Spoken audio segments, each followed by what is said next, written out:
Cute, sexy, and fun. You're watching CSF Nation's Own WMK TV, Channel 90.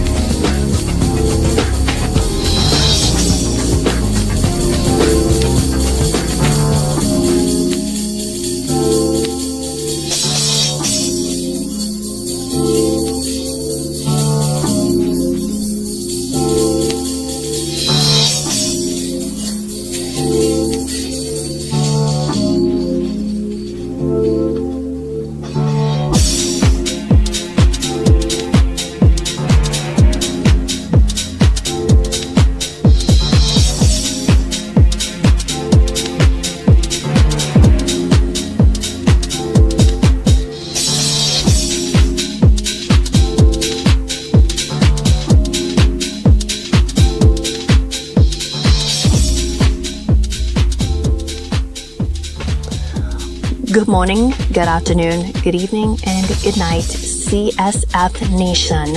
I am Skylar Takamoto, and we welcome you to the sexiest Sunday afternoon art show on YouTube, Makini Live.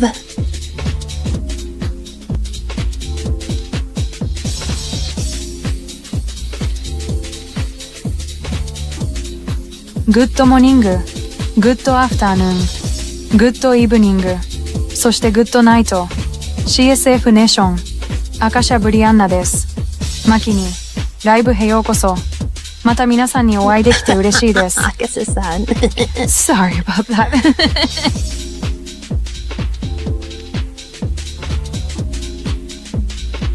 Yo! You guys know me. I'm Kiki Unicorn, but welcome girls. And welcome to Makini Live, where we have a lot in store just for you all today.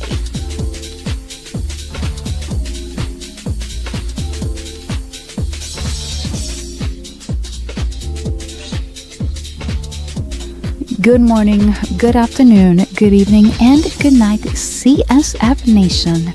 I am Marisa Tali, and I am filling in for Saya Midoka today. We welcome you to the sexiest Sunday afternoon art show on YouTube, Makini Live. Muchas gracias.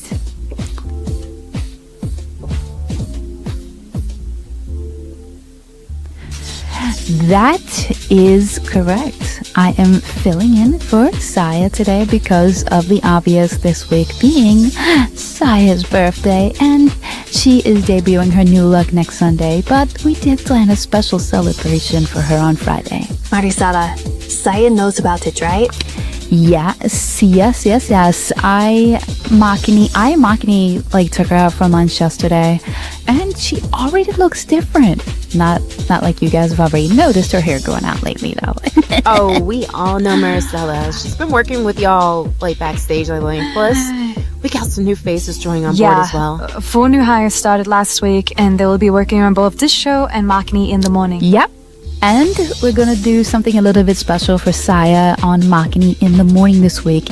You guys will have to stay tuned for that. Can't wait to watch it. But we do have a lot to go over today from the gaming industry and art talk. Plus, Makini owns Malvia-sama, another Infinity Nikki playthrough from last week, though. Ooh, we got cuteness over there today. Makini secretly likes that game, and he doesn't want to admit it. Oh, totally. Well, are you guys ready to begin? All right. All right. Well, let's do this, shall we, ladies? All right. Makini Live starts now.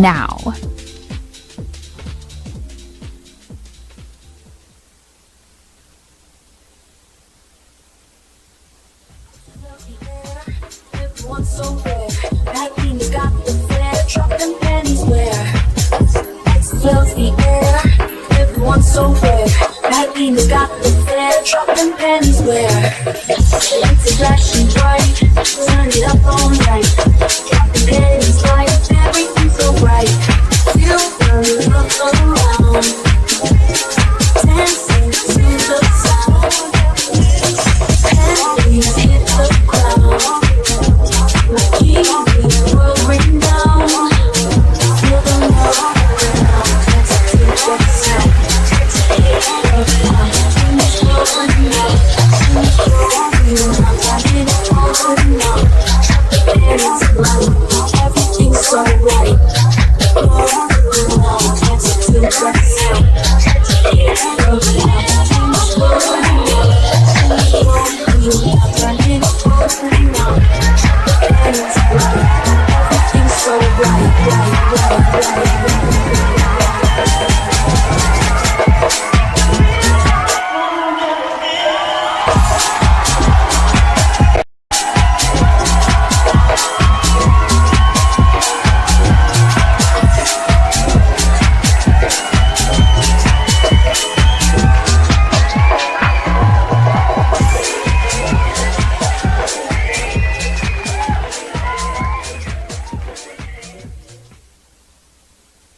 Okay, I think we can stop the intro. Yeah, that was weird.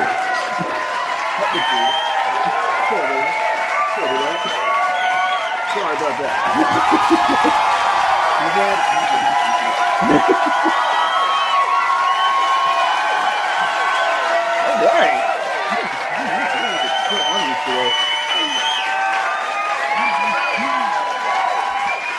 All right. All right, here we go. All right. Good morning, good afternoon, good evening, good night, CSF Nation. I am Makini, our German and illustrator, and we welcome you to the sexiest Sunday afternoon show on YouTube, Makini Live. Of course, I am joined by my lovely co-host. Give it up for Mama Bear.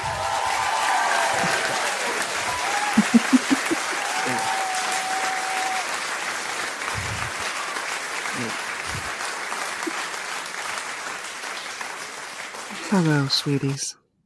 Hope you guys. How are you? How are you today? Doing okay. Uh-huh. Did you set your clock forward?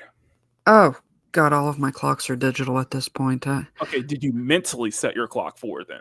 No. Okay, that's what I thought. I'm still struggling with what year it is. It's 2020. No. No. No. So I did set my clock forward. Well, I didn't need to. The same thing. But I went ahead. I went to bed, and I think I took I think I slept for nearly 9 hours. Oh, man. No, I for wish. real. I think I got a head start, and I ended up getting a full night's sleep. Yeah. We still have places set up. So here in the studio, it's all set up. So yes, guys, it is officially spring. I would play Spring Again by Biz Markie, but copyright claims itself. That recipe to the biz, by the way. Technically not officially spring until the 21st. But still, it still feels like spring to us because It always feels like spring to you. yeah, because cherry blossoms are starting to fall. The cherry blossoms are starting to fall now. The petals are starting to fall right now. They're starting to fall, so you gotta get there in time. But we do have plenty to go over. Some upbeat. We'll try to keep it upbeat, but there is a correlating theme here, and that is this week's theme is the consequences of screwing over your fan base, basically. Yep.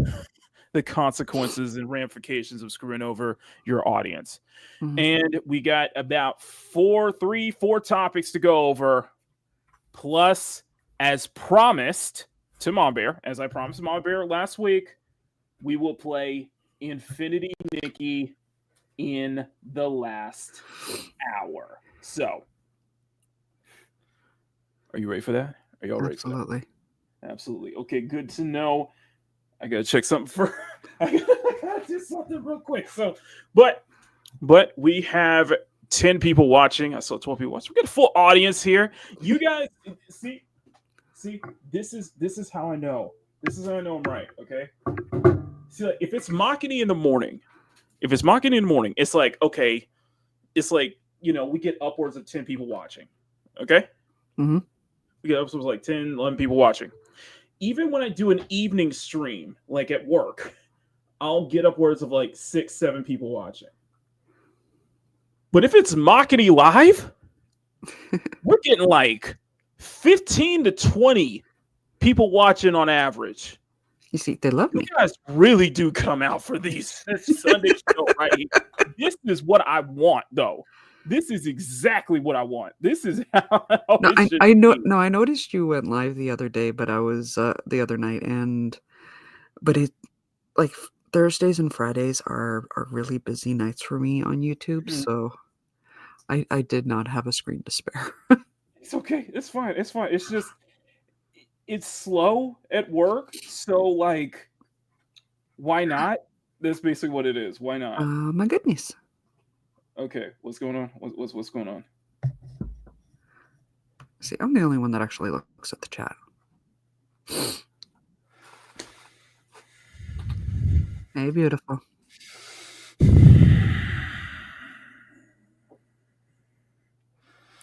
I ain't got my camera on. I ain't got my damn camera on. I ain't got my damn camera on. And you better watch the intro. You had better tune into the intro.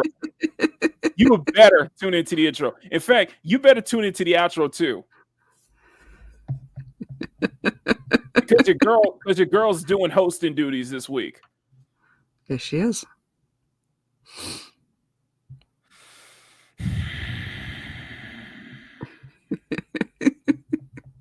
You know what? I'm just gonna I just want you to listen. Just listen to this right now. Cute, sexy, and fun. That is definitely the best way to describe our channel members as well. We'd like to thank every one of you in the CSF Nation for supporting Makini and what he does for his YouTube channel. If you would like to become... Is that not enough? Hang on. Hold on. Let me just share this. Let me share my video file here real quick. No. We gonna stop. Oh no. It stops. Everything stops. Time stops. Time stops. The machine stops. All the machines, all the lights, everything in this studio, everything in this office building. Mm-hmm. Okay, everything in this plaza stops the moment that you walk in.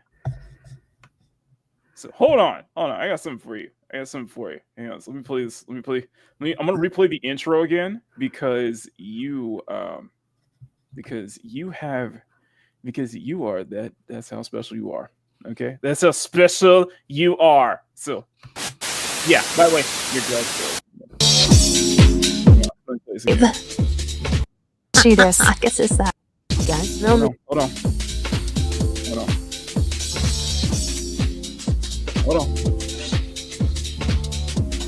Good morning, good afternoon, good evening, and good night, CSF Nation. I am Marisa Telly, and I am filling in for Saya Midoka today. We welcome you to the sexiest Sunday afternoon art show on YouTube, Makini Live. Muchas gracias. Yeah, he's filling in for her today. Because Saya is out. That is correct. I am filling in for Saya today because of the obvious, this week being Saya's birthday, and she is debuting her new look next Sunday, but we did plan a special celebration for her on Friday. Yeah, so just wanted to stop there just for that. Just because you showed up and obviously the What? Oh my God!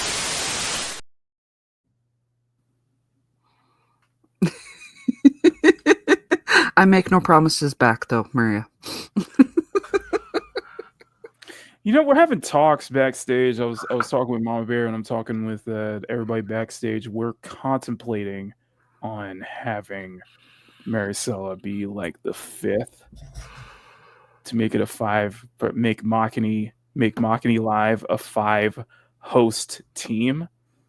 But then I thought to myself, I'm like, listen, Maricela's already got hosting duties for Makini in the morning. Okay, Mm-hmm. she does the 7-day forecast. You haven't even listened to the 7-day forecast, have you? I don't care I don't care if we had to stop this stream just for this moment, but because you showed up, you getting all this special treatment. Maricela, just listen. And yet he sees his... All right, go ahead. Yet he teases me when Dante shows up, and I give him some attention. Of course, you do realize that this is my show here. That I my know it's name your is show. left on that damn screen here, and that the CSF Nation is not a democracy. This is a dictatorship here. Okay. Oops. Y'all didn't say that. Cut it. Here, I just gotta share this. Good morning. Needless to say, it was a nice change of pace last week.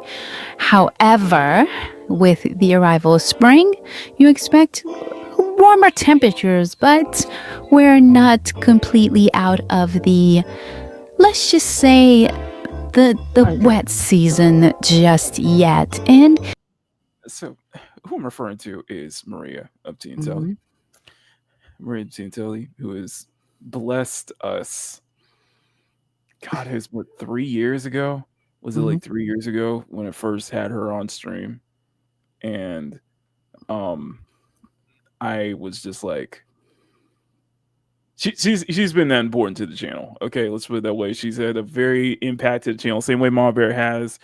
And of course, her doppelganger, Maricela, her twin, has been basically the host. Basically been hosting Makini in the morning ever since, and has basically been a part of this channel as well. She's part of the part of the Magnificent Eight, the Magnificent Makini live team ever since the full reboot and such like that. So she's been doing the host. She's been doing the 7-day forecast. She's been hosting the intro and outro for Makini in the morning every Monday, Wednesday, and Friday. And when she has the time, she will pop in for Makini live. So it's important to you guys. Okay. Plus, oh, go ahead. No, finish up.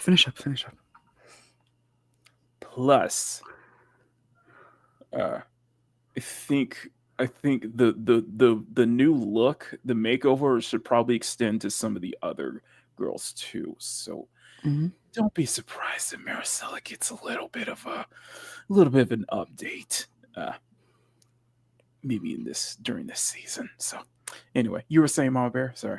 I gotta say, I absolutely love you, Snowdub. Thank you so much for that. My sister has lived in that no daylight saving time zone for like longer than my daughter's been alive. I still can't get it in my head as to what part of the year they're 2 hours behind and what part of the year they're 3 hours behind me. Because it drives me crazy. So first off, Marie, thank you. Name the date. We would be honored to have you back on. Just name the date. Just name the day. Just name the Sunday. That's all you got to do. Just let me know what Sunday you would be available, because we would love to have you back on Makini Live. That's my long-winded way of saying hi, Maria, and please come back on the show. And to Snowda, I'm back on West Coast time, thanks to all of you clock changers. And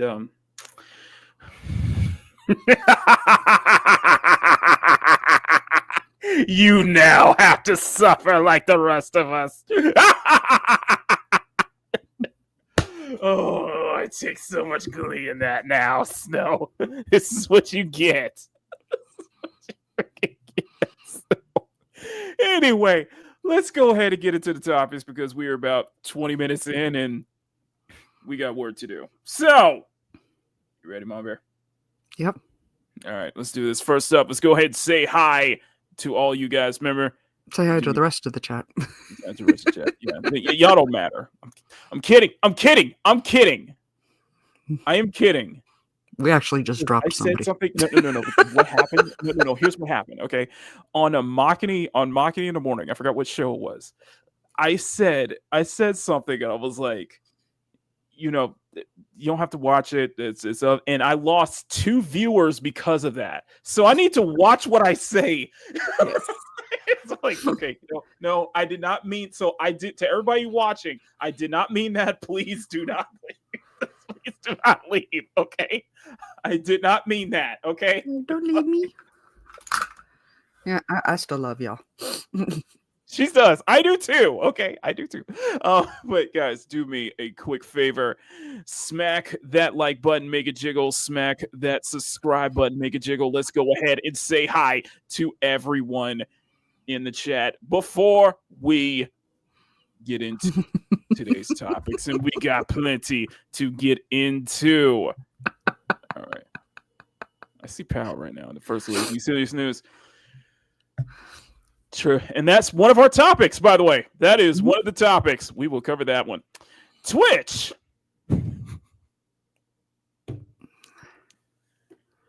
listen, I'm just gonna say this right now. Listen, I'm gonna say this right now. I ain't ever. Uh, uh, uh, uh, there ain't no way, ain't no how. I don't care how much money you gonna pay me. There's Mhm. no way in this universe, in any universe on God's green earth, that I will ever, ever, ever, ever be in conversation or be in the same vicinity as Hassan Piker. Okay, I'm just gonna put that out right now. Hassan's the reason Twitch is the state. I'm just gonna say it right now. Hassan is the reason Twitch is in its state right now. So Mhm. y'all can thank that man. He gets away with way too much. So he gets way too much. When you got creators on Twitch who get permabanned for lighter, and I mean very lighter sentences. So just saying, just saying, you know, VTuber show a little thigh or something, they get permabanned. But Hassan, calling for violence on a sitting U.S. senator. Oh, that's okay. He gets a slap on the wrist. He doesn't even get a day. He doesn't even get banned for a day. He doesn't even get a ban for even a day, even 24 hours, and already it's just a slap on the wrist. Yeah. Yeah, you see why I stay the F out away from Twitch, because that is a wretched hive of scum and villainy. Anyway, but yeah, there is an alleged boycott on Twitch at this point, and we know exactly who to blame it on. But there is one animator who is working on the season 3 of One Punch Man, which is very interesting, which means the official season 3 footage is only 7 months from airing, as stated by Chiba Reviews. We have some unfortunate news. The voice actor for Beast Boy on Titans was diagnosed with Parkinson's. I brought Power brought I think it was Power who brought this up on the Thursday. I think it was on the Thursday makeup show, and I did have to explain. I forgot who it was, but I had to explain to someone in chat what Parkinson's disease is, and Greg Sipes, who is the voice actor for Beast Boy in Teen Titans and Teen Titans Go, sadly was diagnosed with that.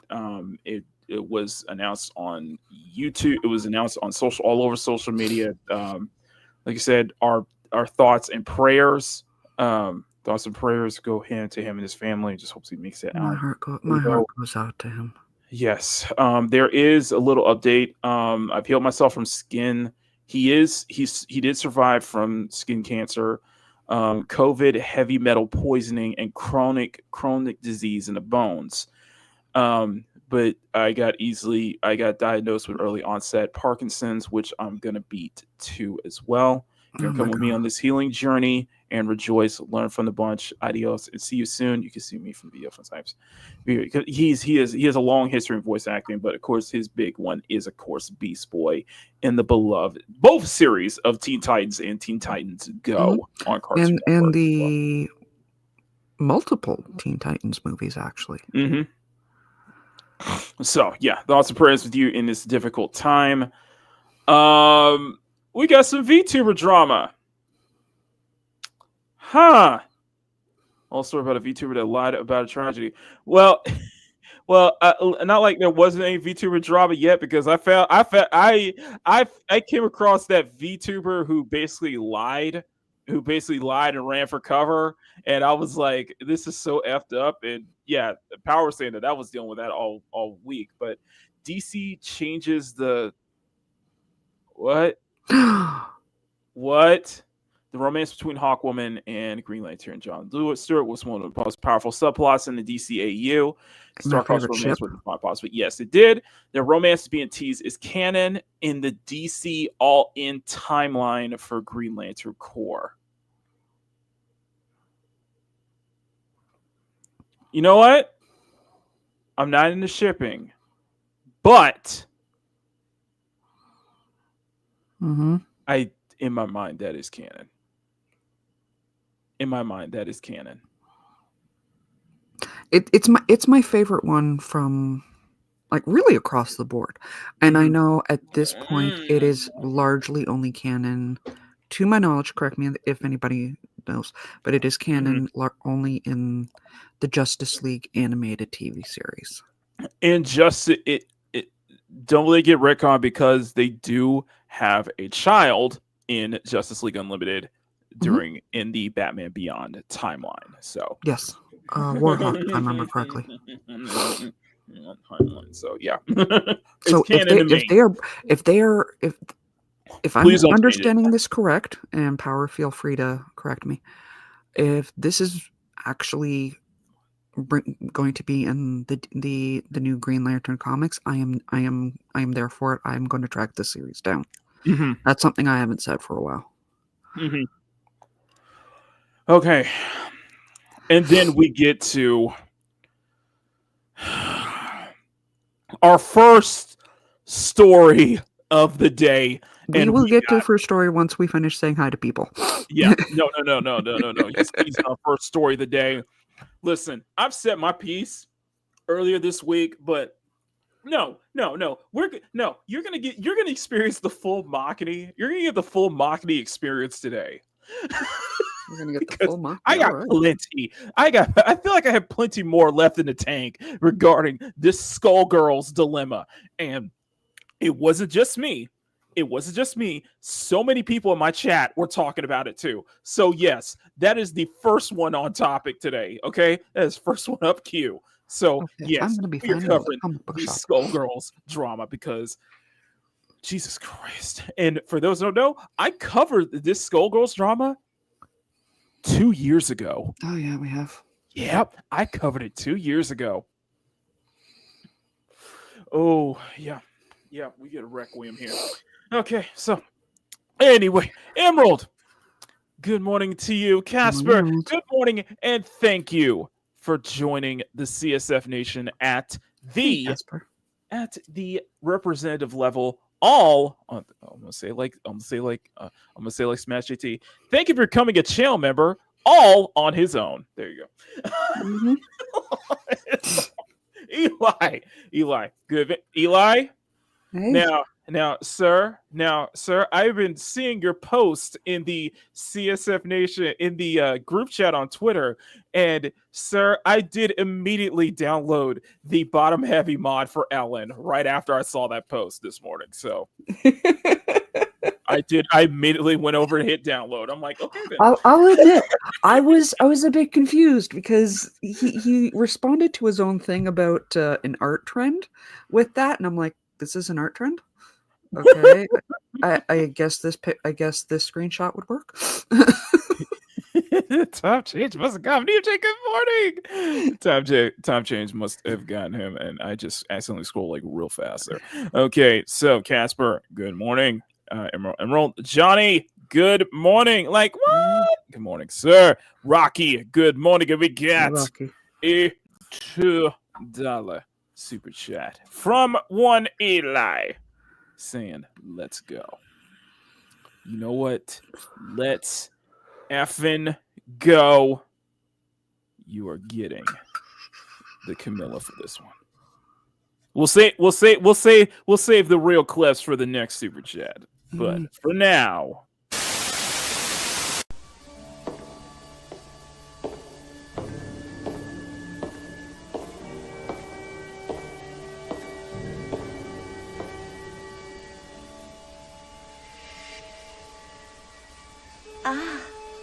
I see you missed your big sister. You're so cute.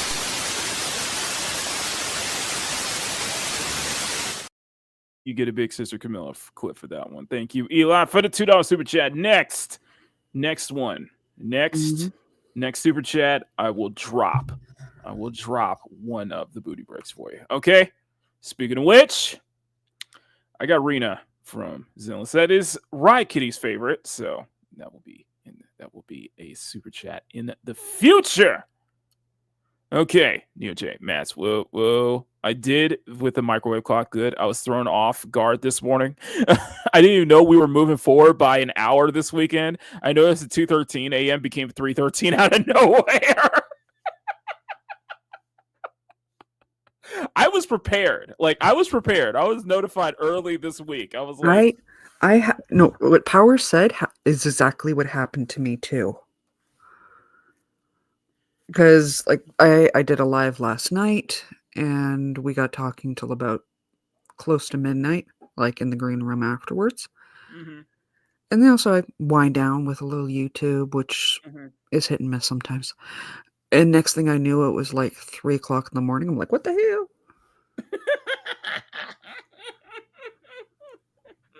See, we prepare now. Now you have to be behind us. Now, for those who are living in say Arizona or like Nevada or so, if you like close to the mountain states now, yeah, now you have to suffer with the West Coast now. So, how's it feel, Snow? How's it feel? Oh my god, it's still cold as F. Winter is ridiculous. Of course, there goes to this, and of course Maria, who just out of nowhere, without any warning whatsoever, just shows up in my chat. And I feel like I should have gotten a heads up at some point, but no, she just appears out of nowhere and just shuts the entire studio down. That's your power, exactly. That is your power. And of course, kisses to Mama Bear. Oh, stop! And don't say anything. I promise to keep my tongue out of that kiss. I make no such promise. Okay. Maria, I do have to ask. I'm just a little curious. Are you referring to Mama Bear? Or are you referring to me? Either way.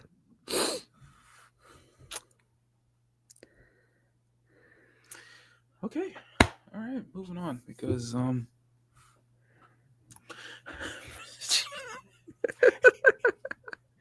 Bear has this funny thing of trying to get me to turn red even when my camera's not on. I'm very good at it.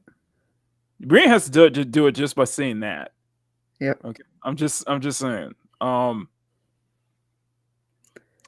I do not know how to respond to that if that was directed at me. So that's all I'm gonna say. Anyway, Snow, good morning to you, sir. Hope you're doing well, brother.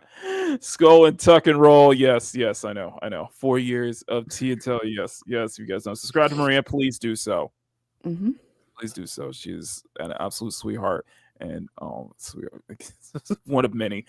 Sorry, that's it out loud. Sorry, that's it out loud. Sorry, my bad. Oh,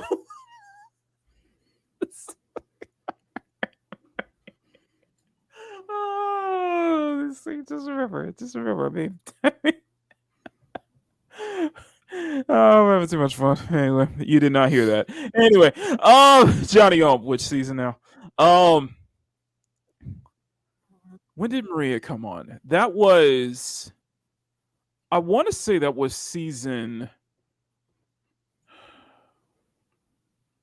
I want to say that was 6.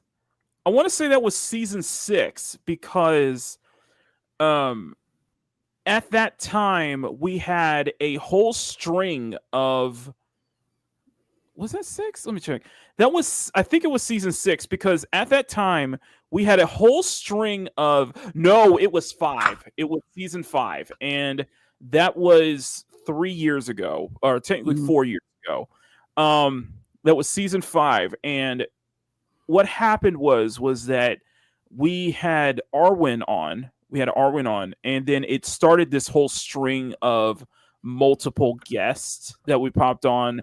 Loki, Purple Valkyrie, Master of TDS, Riding Raven, just so many, like we had like so many people guest on the show at that time. And Maria was one, and probably one of the most memorable guests we had on too. So yeah, that was 4 years ago. So I think we are overdue. Like I told Arwen, we're overdue for a guest spot. We are kind of 4 years overdue as well. And she would always pop in for the birthday streams though. So I really appreciate that. Anyway, it's your zones West Coast time during the summer, mountain during the winter. You're in between. You're in between. Love you all. Thank you. Makini starts to show he's already erasing viewer for the good. Shut up, Power. Makini, don't make an example of yourself. I'm trying not to. I saw it in Twitch. Yeah, I saw it in Twitch. Cam Girls. Yep. I brought it up. Yep. Emerald brought it up. Yes. Emerald. Thank you, Emerald, for bringing that up. Yeah, and he has been through a lot, and it has been his best health. God bless him. Yes. Oh my God. I always wonder why life is cool. Listen.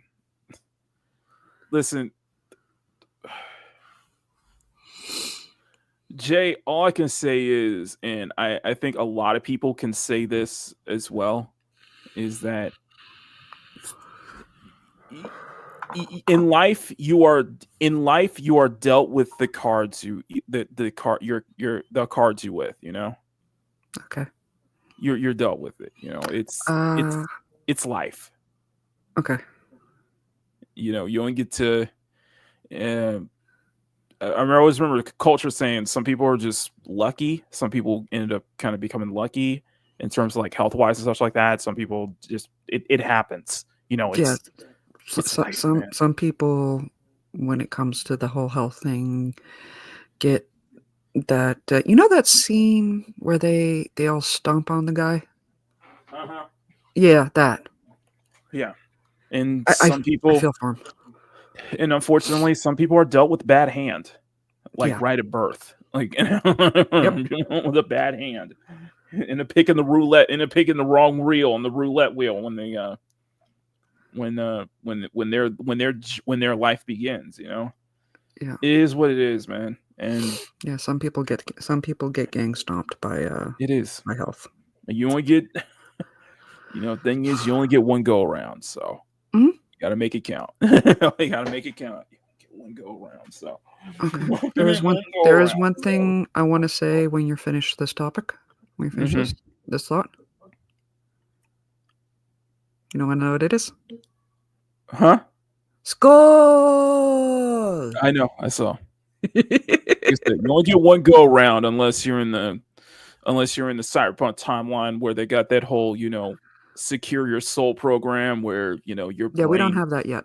Reconstituted as an engram, is a biochip or something like that, or, you know, they could, you know, foster you they could genetically create a new body just for you if you want to. Give it time. We have a reset point where we could be like Saburo Arasaka and live to be 150 years old. 50 years old. 150 years old. So I'm just saying, the technology isn't there yet. But you know, in us, we love playing with God. So we love playing God sometimes with this shit. So yeah. That's a whole other Pandora's box you don't want to open. Anyway, Rocky, Twitch is one of the worst of the worst. It's like, you know what it is? It's like when Tumblr. It's like what happened with Tumblr, because when Tumblr, what happened was that Tumblr, they decided that we're just gonna, you know, ban prawn on Tumblr. We're gonna ban pornographic material on Tumblr, and all of those Tumblr rights went straight to Twitter. Yep. Like Oak Locust, they went straight to Twitter. I'm starting to wonder what it would have been like if Tumblr didn't make that change, but it probably would have went to still ended up with, you know, the way it is now. But I see Twitch kind of that same way, where it's like, yes, it's a horrible cesspool, but I think it should probably stay like that, because say if Twitch shut down tomorrow, where do you think all of those kinds of people are going to go to? Where do you think?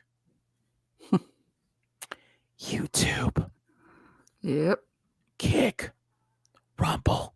Oh wait, Rumble's too much on the other side of the aisle, so they wouldn't align with Rumble. But yeah. It's almost like you're keeping it at bay. It's almost like Twitch is keeping it at bay, you know? Twitch is keeping it at bay. Mock and I experience Requiem. Yes, we'll get to it. Everyone reading this, the only way to defeat, win, to stop, stick with retro games, keep support new games, celebrate. Yeah, keep a wild shot. I hear you. We hear you. Somebody who thankfully is not keeping their wallet shut for me is Eli. He said next. All right, Eli. Mm-hmm. To I'm kind of deciding what is the bet. I'm kind of deciding what's the one that people like the most. You know what? I'm thinking to myself, Eli, let's do a Nicole first. We'll just go Nicole first super chat. Next super chat will be Miyabi. Third super chat will be Evelyn. So you get Nicole first. All right. Eli, thank you for $2 super chat.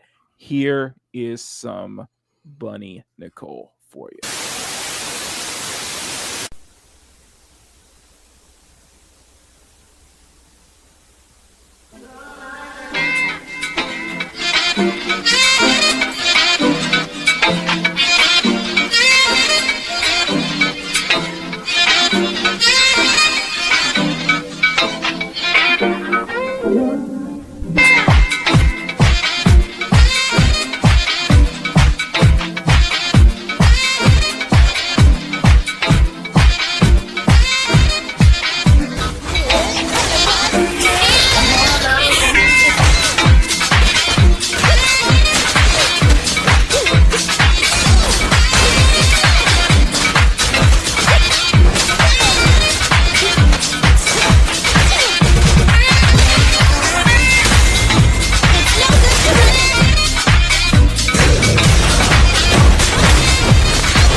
Thank you so much for that 20. Thank you so much for that $2 super. We've got 20 people watching.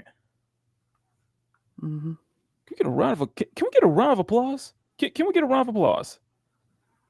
Can we get a short round of applause here, ladies and gentlemen? Where's my damn chat? Where's my chat? Hold on a second. Give me a round of applause here. That's amazing. Amazing. 19. I don't exist today. Yes, you do, Sean. You exist as 2, okay? You count as 2, all right? Shut up, Sean. You count as 2, okay? You can count as 2. Now, next up, let's see. We'll go here again. Emerald, did you just change your? Of course you did. I love how you show up one area, but yet Emerald, he just showed up. He changed his. You changed your profile picture. Let's just take a moment to appreciate Emerald's rack in this picture, okay?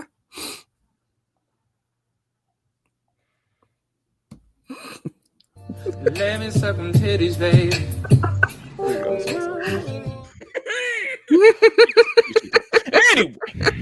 Anyway, stunning. We got plenty to talk about today.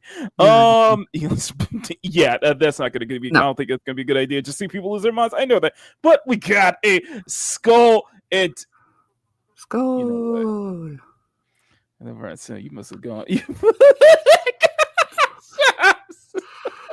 Sorry, not Loki's Mornings of Mischief. It's Stone Loki now. Stone Cold Loki, because the Mornings of Mischief is officially retired. He is not doing morning shows anymore. He's going to make and producing video content, so he's going to be, he's going to be a real YouTuber now, and he's going to. So that means I take over the morning block now. Now it's just me. Now it's just Makini in the morning, except for Fridays though. He still raids me on Fridays, but I'm kidding. Loki, love you, man. Thank you so much. Skull and Tuck and Roll, my brother. All the best on your content as well moving forward. I hope to be joining you real soon when it comes to the YouTube videos as well, because I got some videos I want to do as well. Anyway, Eli, I found out that my favorite band are coming to my city. So that is awesome. Who loves to overstep our boundaries? Yes, we do love to overstep our boundaries. Yes, we do.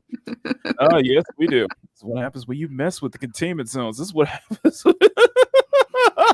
It is a containment zone. Twitch is basically a containment zone. I love that. I absolutely love that. I love that thought. Twitch is a containment zone. Oh, I love it. I love it. Okay. Anyway, is my screen are you guys seeing the screen, or is it No. It's not showing up?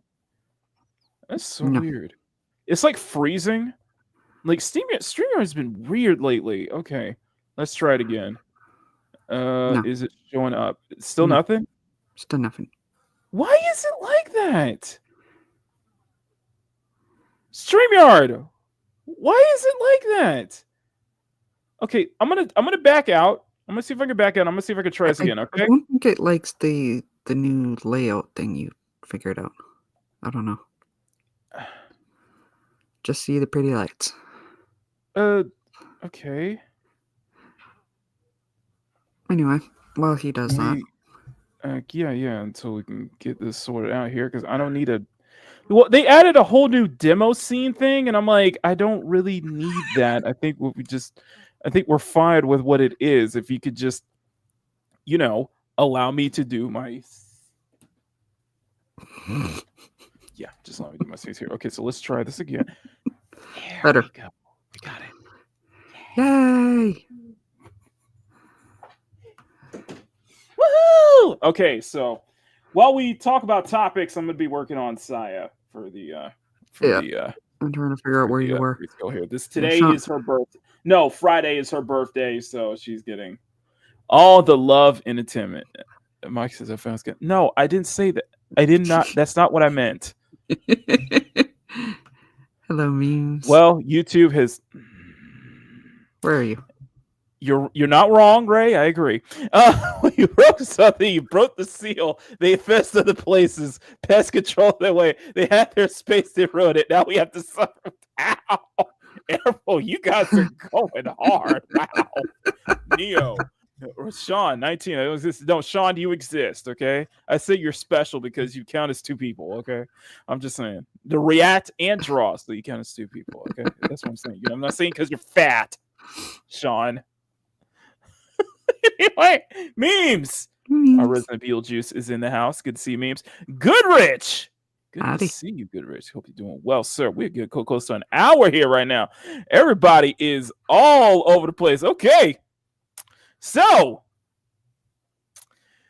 are you ready, Mama Bear? Yeah, let's do it.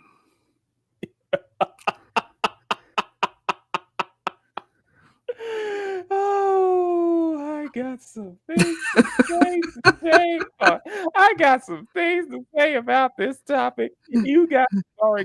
We have covered this. We have covered this 2 years ago. And now, do you want on? Now, what has happened? I'm gonna tell you exactly what's happened. Now, it ain't over. It ain't over. Okay, it ain't over. There is an update, and you know what? We're gonna bring it. I'm gonna go over to let's go over to gamesindustry.biz here. Let's go over to gamesindustry.biz here. And this is what we're going to be talking about today right now. So this is coming from GameIndustry.biz here. Hidden Variables sues Skullgirls publisher Autumn Games for $1.2 million in unpaid payments here. Hidden Variable announced that as of January 21st, it is no longer involved in the development of Skullgirls Mobile and Skullgirls Second Encore. Along with the dispute with Autumn Games. In a statement, Hidden Variables said that the dispute had now been formally lodged in with the LA Superior Court. Court papers informed. I'm going to go full screen on this one. Court papers intimidated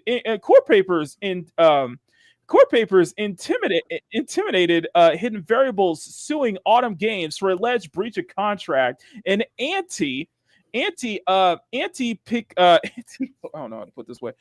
Anticipatory anticipatory contract a breach of implied on the covenant of good faith and fair dealing for goods and services rendered. Hidden Variable believes that it has satisfied the demands of its contract, but Autumn has not withholding 131.5K payment expected on November, then again on December 1st, December 15th, January 1st, January 15th, as well as 15K additional in expenses. 135K was also anticipated on February 1st, and then again on February 15th, March 1st, and March 15th, which is this coming week. Hidden Variable is now suing for 1.227K, 227 million, it says is owed, as well as its interest. HVS says that it gave Autumn Games until January 21st to sell its payments. When the payments did not come, Hidden Variables provided Autumn with all of the account login information required to continue providing community support for the game, and is not to cause damage to the game. Quote, all of us at HVS are incredibly proud of the 10 plus years we invested in Skullgirls in all of its forms, creating and supporting Skullgirls Mobile, bringing new characters to platform, second encore, supporting competitive community with the Skullgirls Championship Series, and helping fans in the old fall in love with the IP through the Skullgirls webtoon and countless other partnerships, the statement added. Most of all, we're grateful to have been able to celebrate the incomparable Skullgirls community, many of whom have been fortunate to meet in person over the year at various events.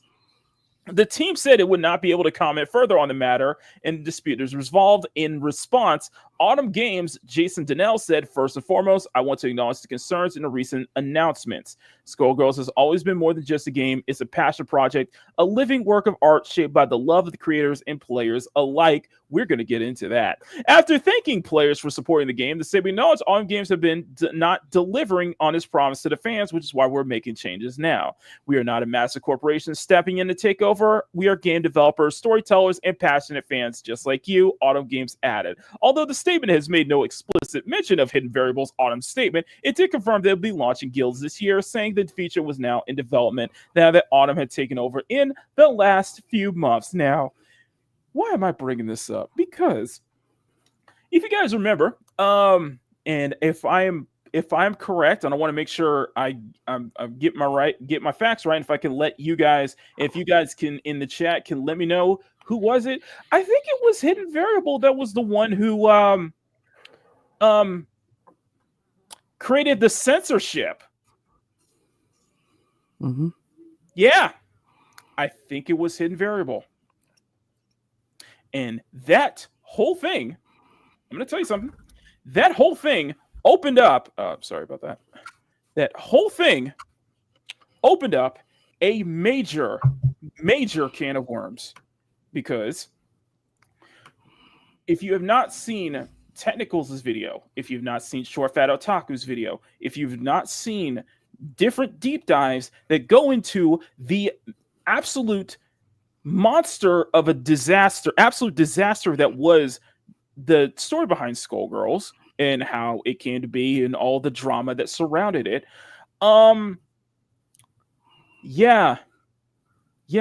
This is why I put it. This is why I put the title "The Consequences of Effing Around with Your Fans and Fighting Out." A lot of people are not forgetting what you did to the original creator, Mike Z. Now, Mike Zama. Now, I'm going to say this. I'm going to say this with. I'm going to say this with honesty. I'm going to say this. I'm going to be openly honest with you. Yes, Mike Z is no saint in this. Mm-hmm. In fact, the situation with Skullgirls is one that I think everyone involved has to be blamed for in some way, shape, or form. So no one comes out of this looking good. Look, no one came out of this looking good. However, it doesn't take away the fact that Mike Z was basically stabbed in the back by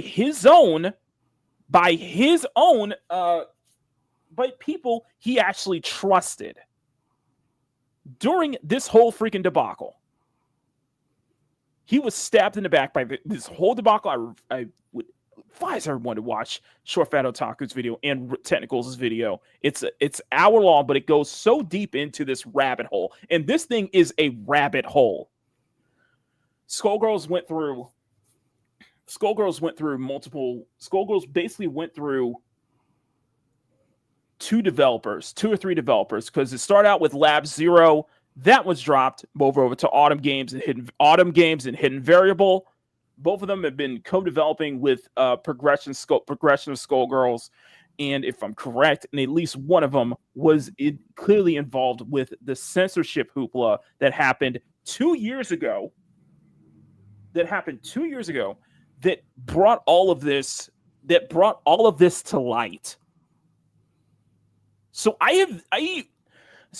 yes, I am not. Yes, I think all parties involved are at fault here. Yes, even the allegations from Bunny cosplayer and streamer Bunny Ayumi makes it so that not everyone is support. Not everybody is upbeat about this, because this sounds like karma. And for some people, and I'm going to go over to Event Hubs. Event Hubs is a fighting game website, and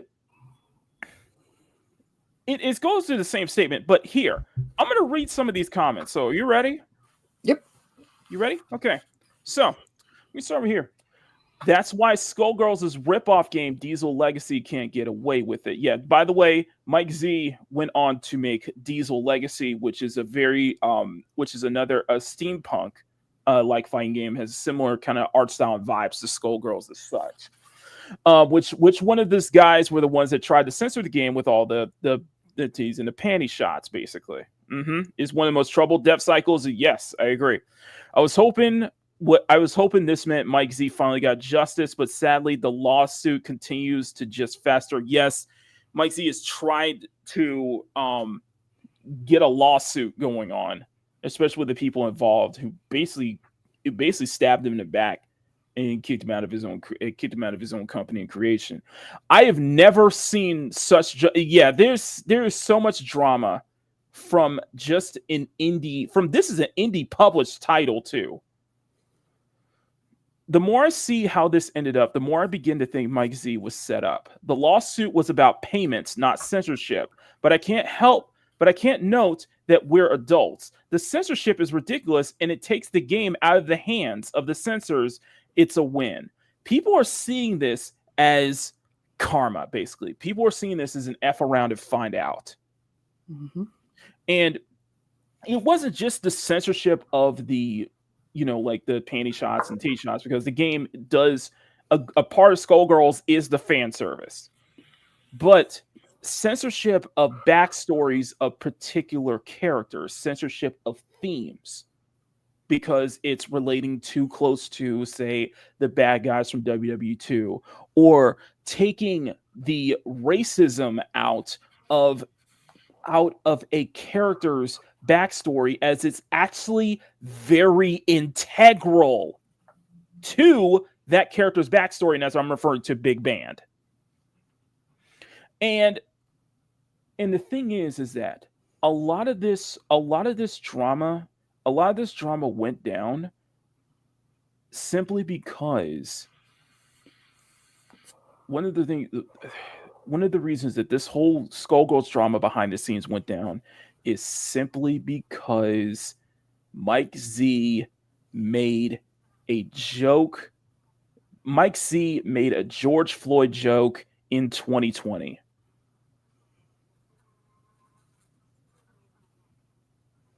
For some of you who are new to this, some of you who are like discovering my channel, and some of you are like probably new to all this stuff here, I cannot tell you how much of a different time period that 2020 was. I cannot tell you how different of a time period that was.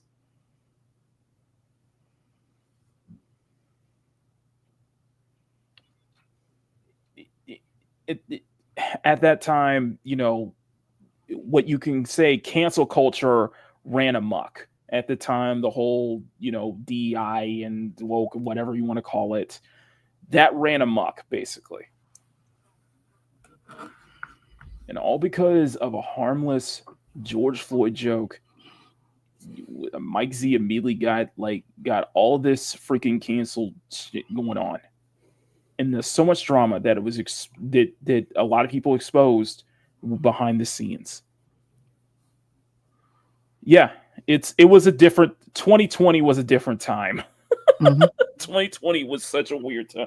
Honestly, I don't know if I've ever said anything more of that. Like, yes, the only good thing to come out of 2020 was Our show? basically me starting my YouTube channel. I started my YouTube channel there. But on the whole, I genuinely hated that year. For so many different reasons. I had multiple reasons I hated that year too, as well. But yeah, 2020 was a different time. Sometimes I wonder, what is the point of publishing statements like this? Like, what's the point? What could anyone on Twitter do to help the situation? This is not the court of public opinion. This is actual court matters. What does it have to do with us? And that's a good point. This is over settlement disputes and such like that. Hooligan combo for the win says, to be honest, it's karma. It's obvious as hell that the dev team was corrupted and dirty, literally a team that they won't hesitate to shove each other under a moving bus.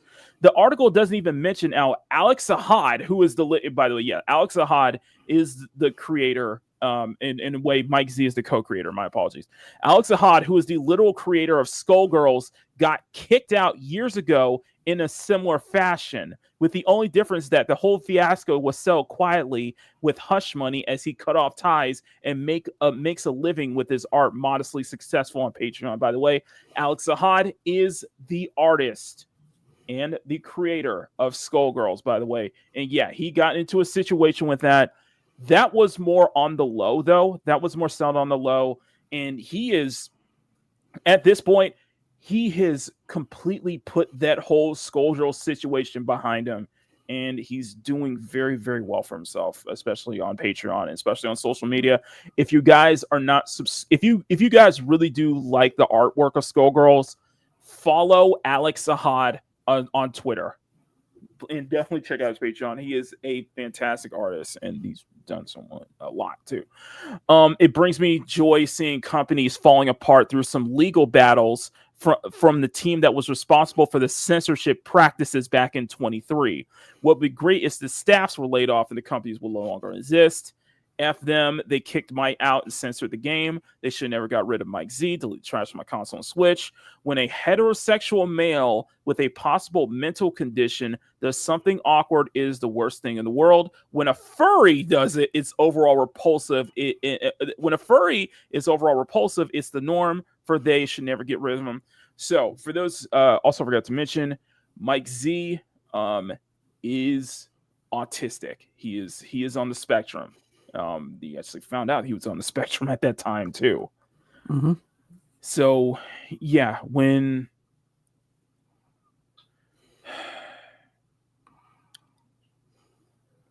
in some way I can understand that, but yet on the other side, I'm like, I really can't excuse some of the behavior because he was on the spectrum. But however, it's a mess. Like I said, this was a mess that I think no one got off scot-free. Nobody got out scot-free.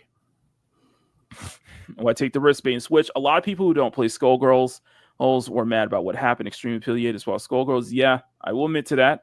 A lot of people who were, a lot of people.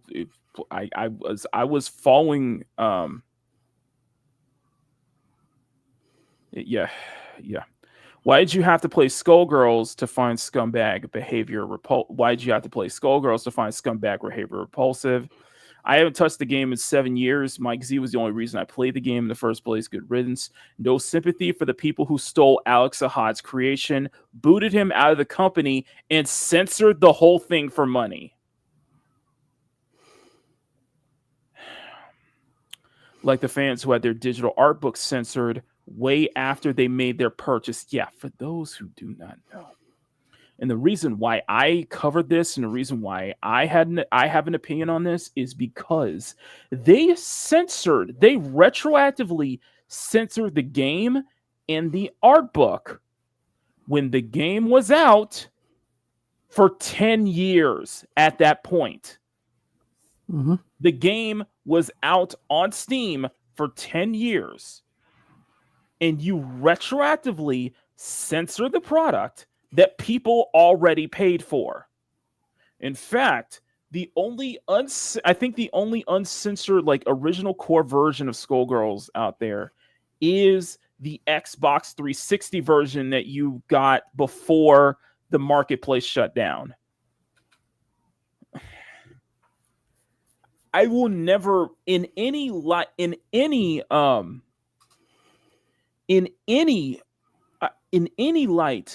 I don't find that justifiable censoring a product 10 years later that people already paid for. I will never find any logic on that. I will never find any justification of that. That is just like when Disney like brings their stuff on Disney Plus and they'll make like censors, they'll bring old movies on Disney Plus and they'll make censors over it, or they'll put like sensitivity warnings, like what you saw with like Gone with the Wind and such like that. Mm-hmm. Yeah. I don't in any timeline, in any light is not justifiable. Period. And especially if it's a product that people had already paid for. Yeah, it's ridiculous. Alex Ahad created the art. Mike Z programmed the amazing engine and netcode Skullgirls running on. Both of them removed from the IP should not have been possible. It wouldn't have existed without them.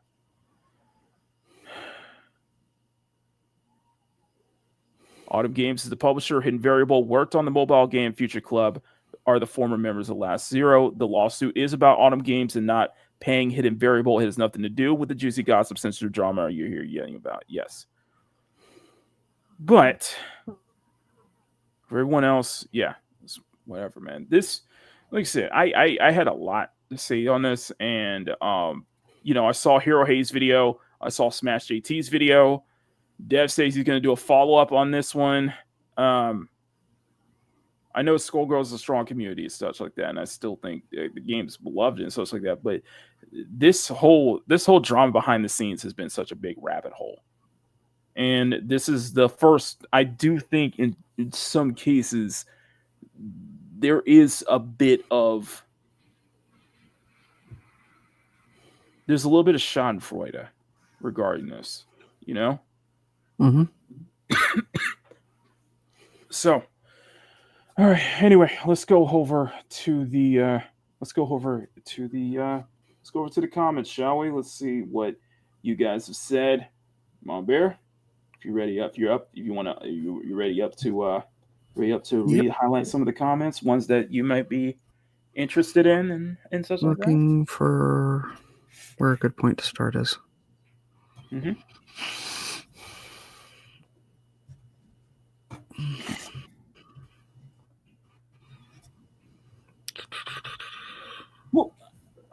Well, let's say this. But first of all, do you have anything to say on the matter? Let me. I guess when we start with you, do you have any specific kind of like saying on the matter? Not particularly. At this point, I can't even remember which one Skullgirls is. To be honest, I know it goes into like deep like gaming lore and stuff like that. But because I talked about it 2 years ago, and I've been trying to follow up with the story. And when I made that post on the community tab earlier last week, I got a lot of comments. People were bringing that up too. So, yeah.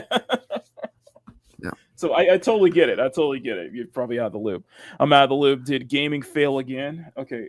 Sean, let me ask you this: when has gaming not failed? Let's put it that way. Depends on what you say by fail, though. But despite it just be kind of like a legal dispute between payments and such like that, there still is. There definitely still is a feeling of karma. There's still a feeling of that pushback and such like that. So, yeah, I get what you're saying, Carl. I get what you're saying. By the way, funny thing is, when I covered the Skullgirls drama, I think when I covered the Skullgirls drama 2 years ago, I actually did. That was the first time we had Dante on. If I can recollect, that was actually the first stream we had Dante on. That was a good stream. Yep, that was a good stream. The first time we had Dante on. That was the first time we did that. So yeah, Skullgirl has had issues since its original launch. It's one of the most troubled dev cycles I've ever seen, especially for an indie publisher. Especially for an indie publisher, it is very troubled. I agree. I totally agree. It's just like when you gonna go into kind of like a deep dive of like the development of Skullgirls, you just kind of ask yourself, I'm like, man, do you really want to be a game dev? At least the way I see it is that, you know, in terms of like the gaming industry, and I think the best way to put it, Goodrich, is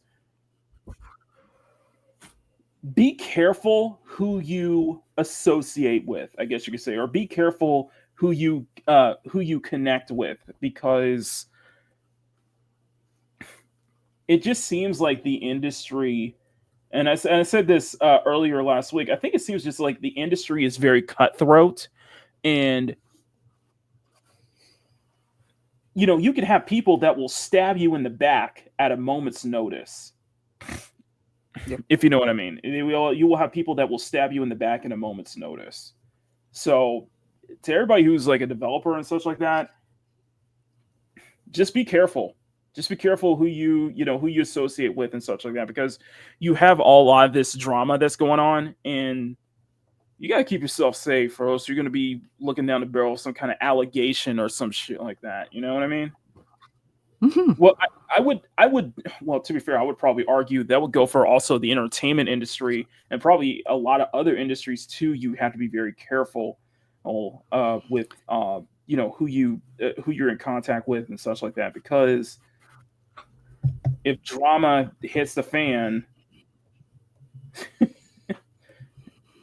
the people that you may see as your closest friends, your closest colleagues, could throw you under the bus without any hesitation, with no hesitation, you know. So seems normal. It's true. Their sponsorship, yeah. His own employees and whatever the heck between the stuff, Bunny IU, who was once a virtual streamer, got removed out of the module due to other problems, and media. Him went out of the media due to other problems, and him went through. Yeah, and a lot of those, actually, some of those allegations were also a lot of the allegations that Bunny Ayumi were making were later snubbed off the social media, were later deleted. So for one reason or another, like I said, this was a messy situation that not one person came out in the right light. Basically, not one person came out without their hands dirty. Well, all parties look bad. Basically, this is definitely an all parties are at fault at some point. What's the next comment? Is there any other comments? Any other? Because there's a lot of people. Ray had a good one here. Some people try to play devil's advocate about the censorship of Skullgirls while they ignore the major principle of the issue. They went and 84'd the game while acting like it's always been. Yeah. That's the I'm posting those pictures on Discord. Okay, thank you so much, Power. I'll definitely look into that. I agree, Ray. It just I feel like there's no justification. There's no justification for censoring something that is 10 years old, and that and especially censoring a product that is already in players' libraries that they already bought. Like, I don't see a justifiable reason for it. Yep. Okay. Let's see what else. Hold on. Oh, there we go. One thing, if you didn't like a guy's joke, it's absolutely unacceptable to try and kick someone out over just a small joke. Yeah, and just Emerald small said joke, it's like they've never made an edgy joke too soon. I know, I've done my share. Yeah, but I guess the way I see it is, and I see this with a lot of like what we saw with like cancel culture back then, is that you say the wrong thing or make one edgy joke, and you're then getting all these allegations, and especially if you're in a higher like position, such as like developer or like creator, lead creator or developer, you know what I mean? You get like all of a Yeah. sudden you get all of these allegations of people coming out saying, "Oh, he did this to me at a party a couple years ago," and all this stuff, just to kind of ride on the cancellation wagon, if you know what I mean. And how many Okay. times have we seen that, Mama Bear? Was it a Diddy Countless. party? Sorry. Too many. Um, I love Emerald's comment though. Spectrum Mhm. or not inappropriate is inappropriate, and Agreed. that is something that, because being on the spectrum runs hard in my family, Mhm. and it depends on how severe it is, but Mhm. still there is a point. Yeah, sometimes like with some of my family members, like the younger ones, will have to go. Yeah, I Mhm. know this works out in your head, but this isn't. This won't fall well. Yeah, this will This follow joke like what you or planned this completely. maneuver won't work the way you're expecting it to. Mhm. And being honest, that's actually why I will sometimes bounce things off of other people, because I second guess a Mhm. lot of what I do too. Yeah. But being autistic is not an excuse to be an asshole. Yes. The two do not work hand in hand. Mhm. Yep, I agree. I totally agree with that. And prior to what we were just saying earlier, is like, yeah, we've seen this attempt happen so many times. Of course, there was an entire movement, a movement on that attempt that basically fell apart at the seams once you know people find out what was really going on. Of course, I am never going to forget the allegation attempt that cost a game developer their life, basically. I think game developer their own life. The allegations that cost a comic creator their own life. And Mhm. of course, it was at that point where I just said, screw comics altogether. This industry needs to burn. But yeah, we've seen this happen so many freaking times. So, and it's very rare occasion, and it is a rare occasion where you can see, actual see the people, and it's definitely like a not often that you will see, karma, karma rears under ugly head, or even see the accused finally get justice, get payback for like all for being Mhm. canceled, not just for allegations, but just for a cancellation attempt. It doesn't erase the actions. I Yeah. agree. That I agree No. 1,000% power. That's what I said. No, no. Yeah, That's what the I issue said. is the other people No, involved tried to remix history during that time, and it made it seem like they were not in the same activities. Yeah. no, not one single, and I mean this, not one single party involved in this whole situation has their hands completely clean. I don't think, aside from likely Alex Ahad, the original creator, but Yeah. just crazy, man. It's just absolutely Okay. crazy. Uh-oh. Don't feel bad if I did not highlight your comment. There's a lot of stuff. Y'all raised wonderful points. I'm just not sure what's good to pull up, because there are some topics. There are some things mentioned that Mhm, I 100% agree with what you're talking about, but YouTube mhm. gets a little sketchy on some things. Yeah, it does. It does.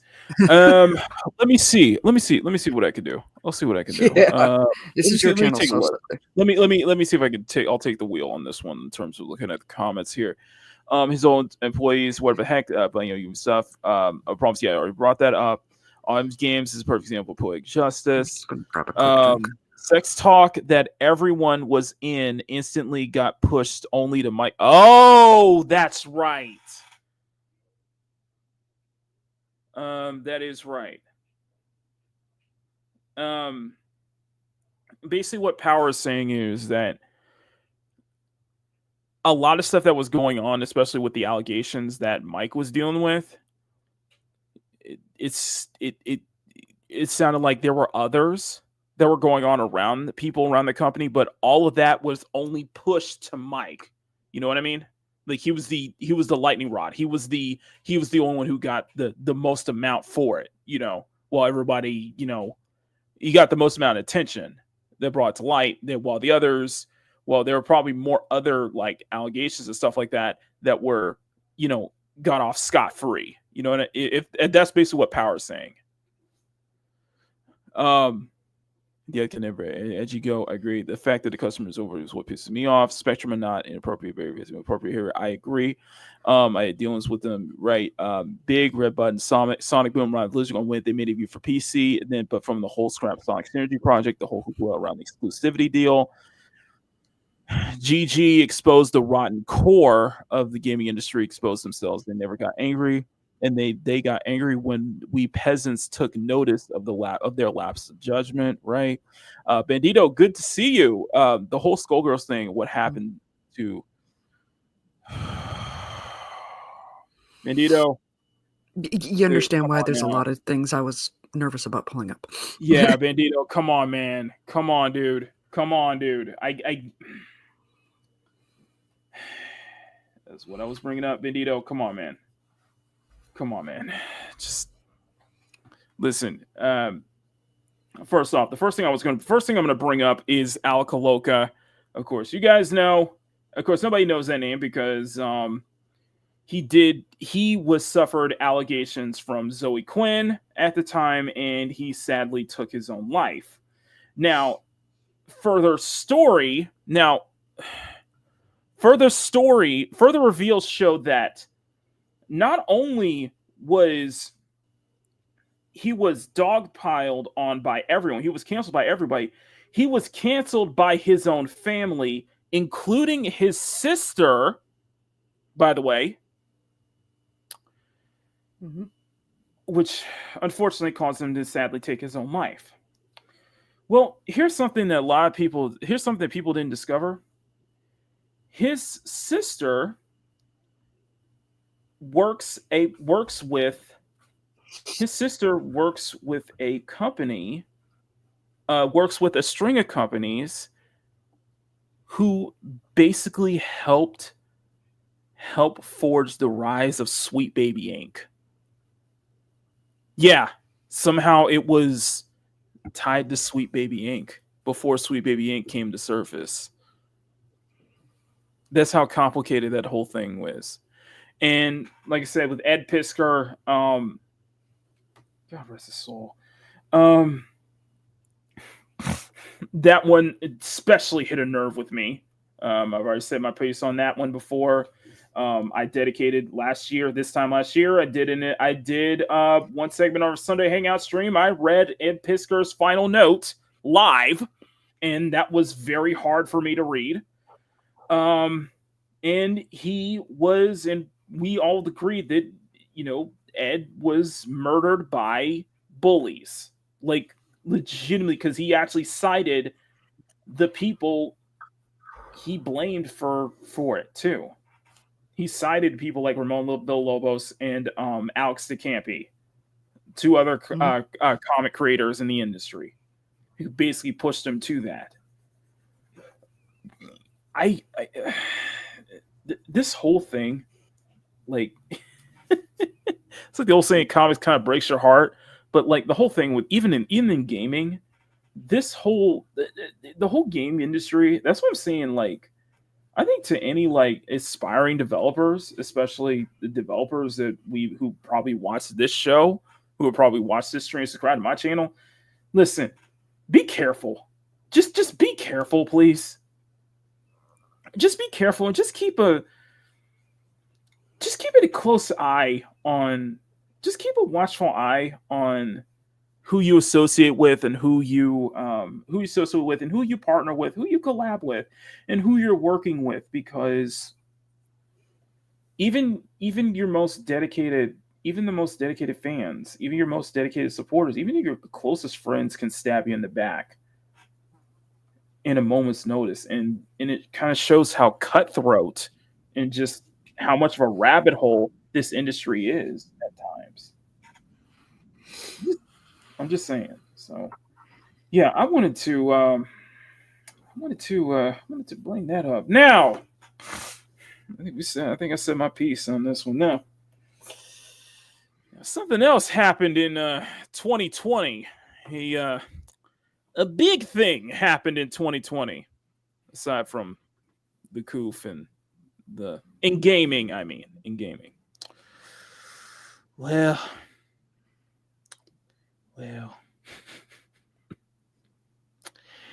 Do you guys how do you guys feel about the Last of Us?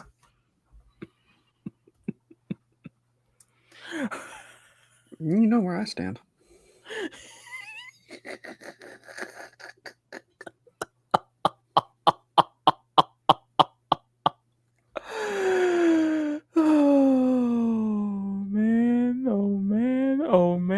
Oh man, I have so much to say on this one.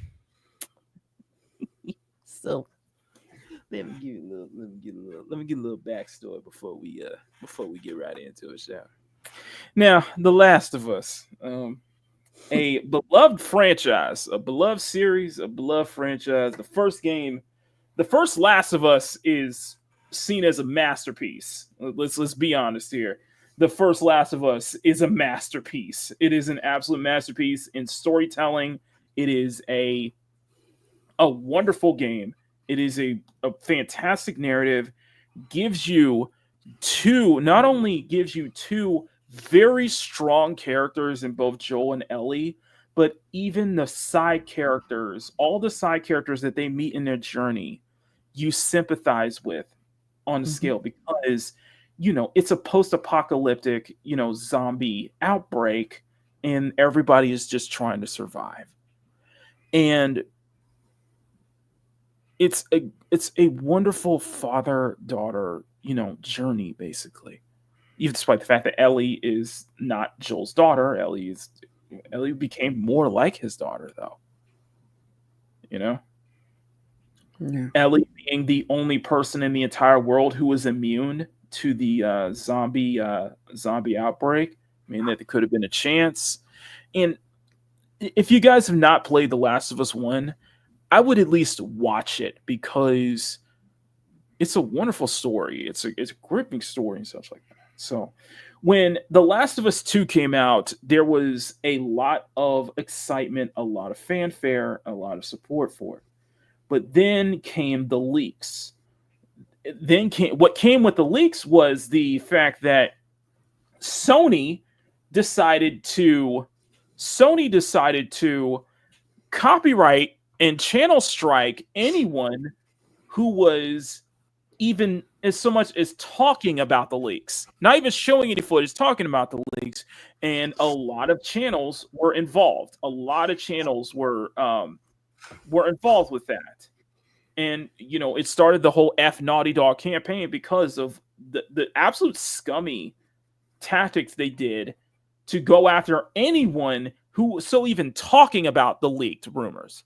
Well, it turns out that the leaks were true. The Last of Us 2 ended up becoming a bait and switch at the start. And The Last of Us 2 became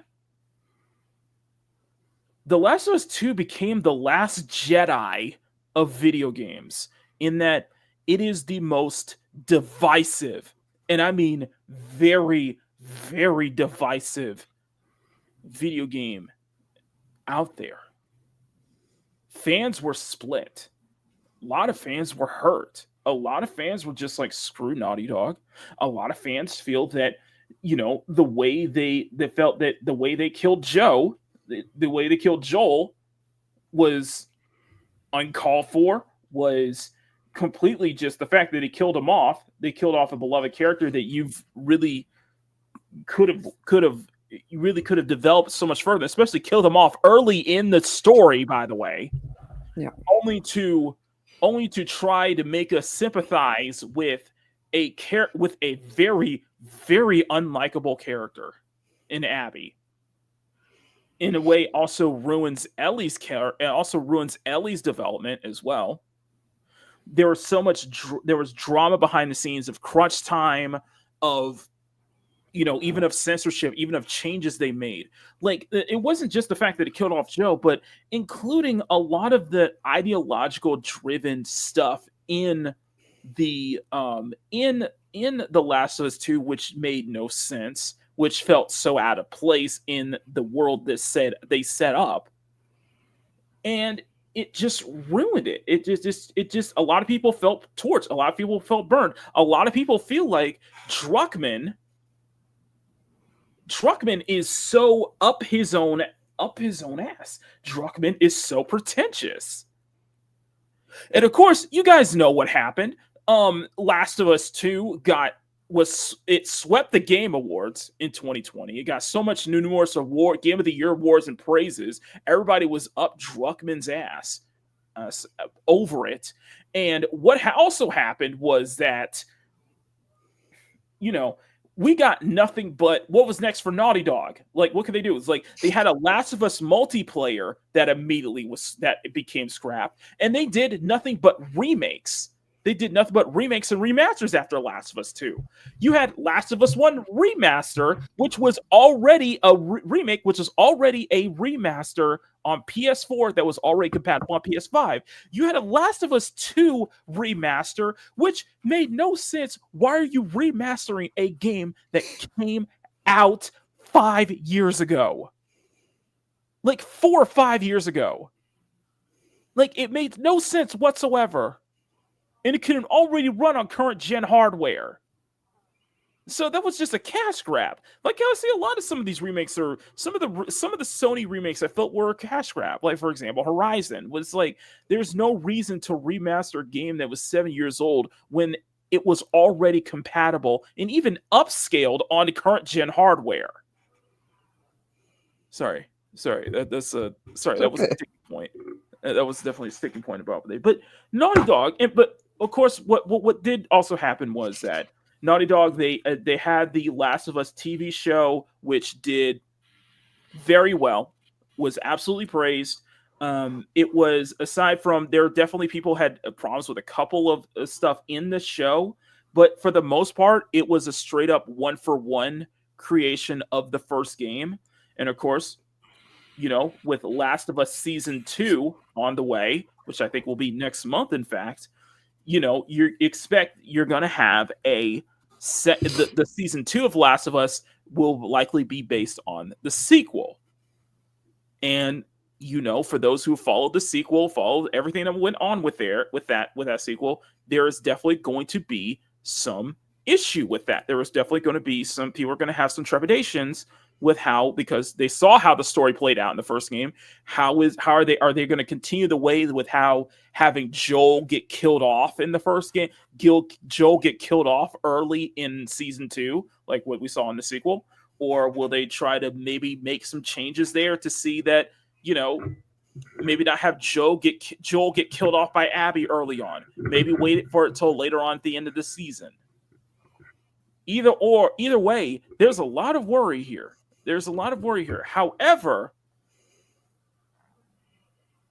this is another example of effing around with your fans and fighting out, because the likelihood of a Last of Us 3 is very unlikely. This is coming from, let's see on the screen. This is coming from Bloodthirsty. Go ahead and check it out. It's a quick article, by the way. Let's go and check them out. This is coming from Bloodthirsty. Thirsty. Bloody Disgusting. Sorry, Bloody Disgusting by Mike Wilson. Neil Druckmann casts doubt on a third entry for The Last of Us. The second season of HBO's Last of Us adaptation is premiering next month. The talk that proposed a third entry in the series has popped up again. However, fans shouldn't get their hopes up that Naughty Dog is returning to the series anytime soon, if not at all. In an interview with Variety about the upcoming season of the HBO series, co-creator Neil Druckmann got the obligatory question about Part 3 and if it would ever develop. While Druckmann last year mentioned that he has a concept for a third entry in this series, he has now put the idea of the actual game to rest. This is his quote. "I was waiting between the question about a third game," said Druckmann, who had mentioned before that his concept for the third proposed game would be as exciting as 2 in its own thing. Yet, through this line for all three, through the line for all three, making a trilogy. However, now Druckmann is saying that that the 2 entries will be the only ones. I guess, quote, "I guess the only thing I could say is don't bet on there being more of The Last of Us. There could be it." Admittedly, when you go back to the grounded Making of Last of Us 2 documentary, Druckmann did state that the third game was always a small story and never fully developed title. He did not hope that it would eventually be picked up and developed. At the time, we had higher priorities that Naughty Dog would fix our pipeline, fix our work-life balance issues, and just base it on where we were. I did want to prioritize the story, so that story was shelved. I still believe that it would see the light of day. However, at the same time, if this third entry never came to pass, those 2 games have done the story justice. If we never to do it again, this is a fine ending point. The last bite of the apple. The story is done.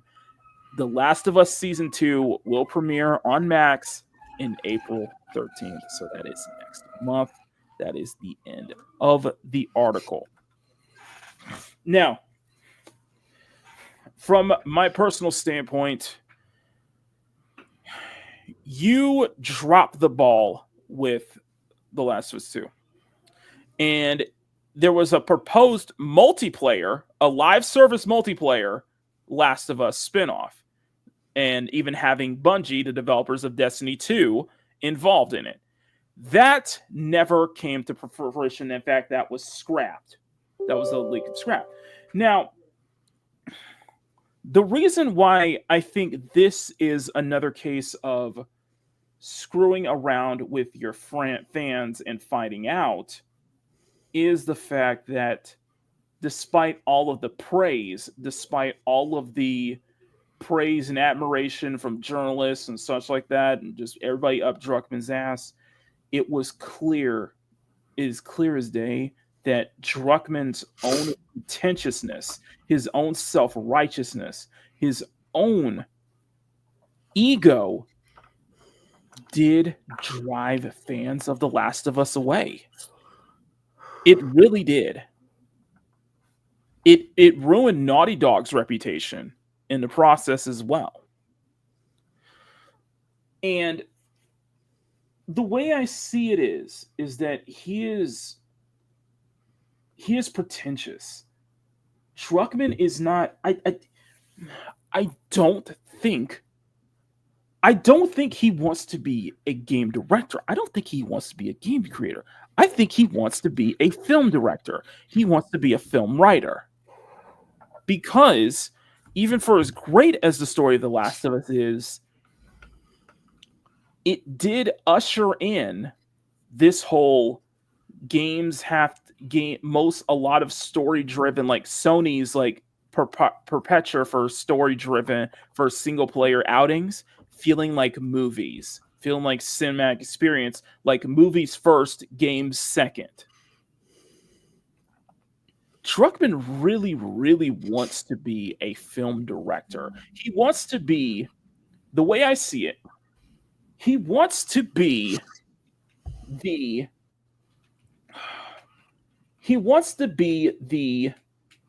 the Western version of Hideo Kojima, creator of the Metal Gear Solid series. Mm-hmm. Well, here's the thing. Here's the thing. Druckmann does not have the moniker of talent that Hideo Kojima has. Not even the smart and wit of Hideo Kojima in a way. And the reason why I say he wants to be a film director is because I have a video right here. I'm going to show you this. This is Druckmann at the Golden Globes. And I think this was like last year, 2 years ago, when The Last of Us was nominated at the Golden Globes. And this was during the red carpet. And I'm gonna share this with you. Okay, so this is a 21 second video. Okay, watch this, Mom Bear. This wind is like next level. Yeah, I'm like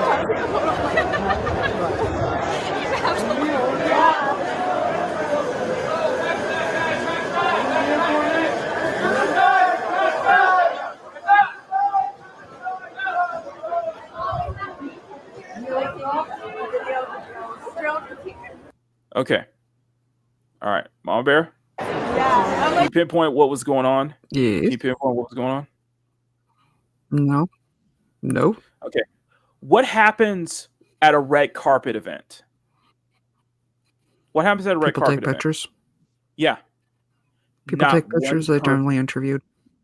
Yeah. There was not one single one from Neil Druckmann. Not one. Nobody wanted to talk to him. Nobody. No. Druckmann was ignored at the Golden Globes. And he was made fun of on Twitter for it too. Yeah. Because he was here. I will give him posing points. His suit is somebody nice. talked to But him at the Golden Globe. No, not at all. at least the suit is fitting. So Listen. His ego. He has a huge ego. He is so and I keep saying the name, pretentious. He has such a pretentious ego. He just wants to. It's for him. It's just being a film director. And the way that the Last of Us, there are a few film directors I could see that with. Like, I keep seeing these ads for Superman, and James Gunn is right front and center. Mm-hmm.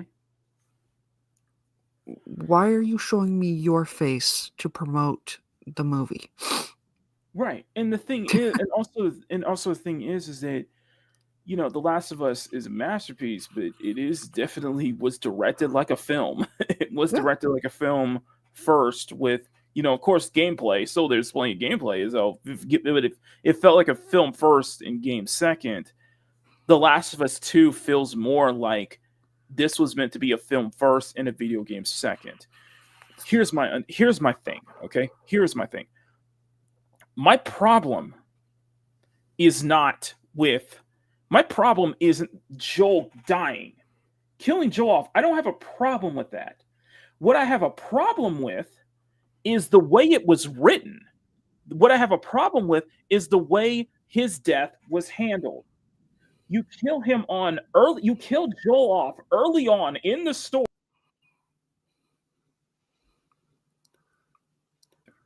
You kill him off early on in the story. Not only that, you kill him off to surface a character like Abby, who is very unlikable, very unsympathetic. Like, I found no real reason to sympathize with the character.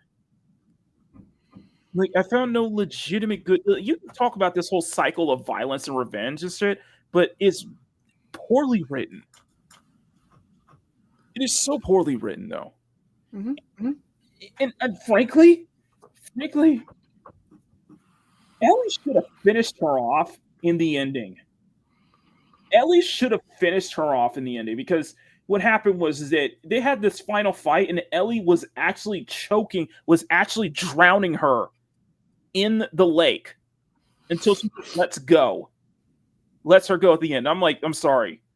With how everything is handled, Ellie should have finished her off. I don't care. It is an unlikable, terribly written character. This is terribly written. Like everything, and that's a shame, because with The Last of Us 2, it's the story that a lot of people had the biggest problem with. Everything else is totally fine. The graphics are superb. The acting, I think the voice acting on all accounts is fantastic across the board. Like Laura Bailey, like say what you will about Abby, Laura Bailey did not deserve any amount of harassment or vitriol whatsoever. She did the best job she could with the material she was given. It was just badly written, pretentious material. I do think the game, I do think is as a game itself, it's fine. I think it's serviceable. Graphics are stunning. The voice acting is fantastic. The accessibility options, major plus. Everything is solid except for the story. That's why I compared it to The Last Jedi, because everything else, and I would say this: The Last Jedi, the story and characters were so bad that it ruined everything else. Everything else that was good, like the visuals and such like that about The Last Jedi, all of that was ruined. I see the same for The Last of Us 2. Like everything else about the game is squandered by how it's written. And you know, people will say like, how is it that Druckmann created a masterpiece with the first game only to completely drop the ball in the second game?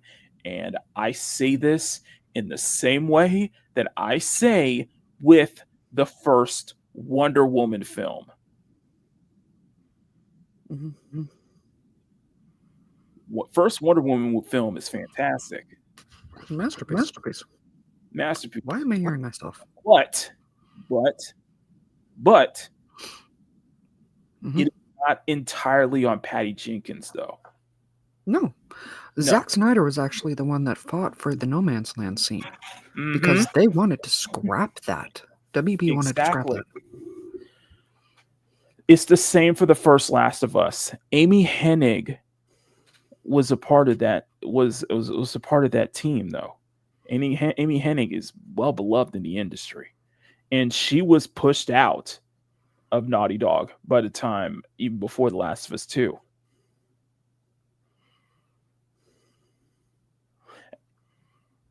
That's how I see it with this, man.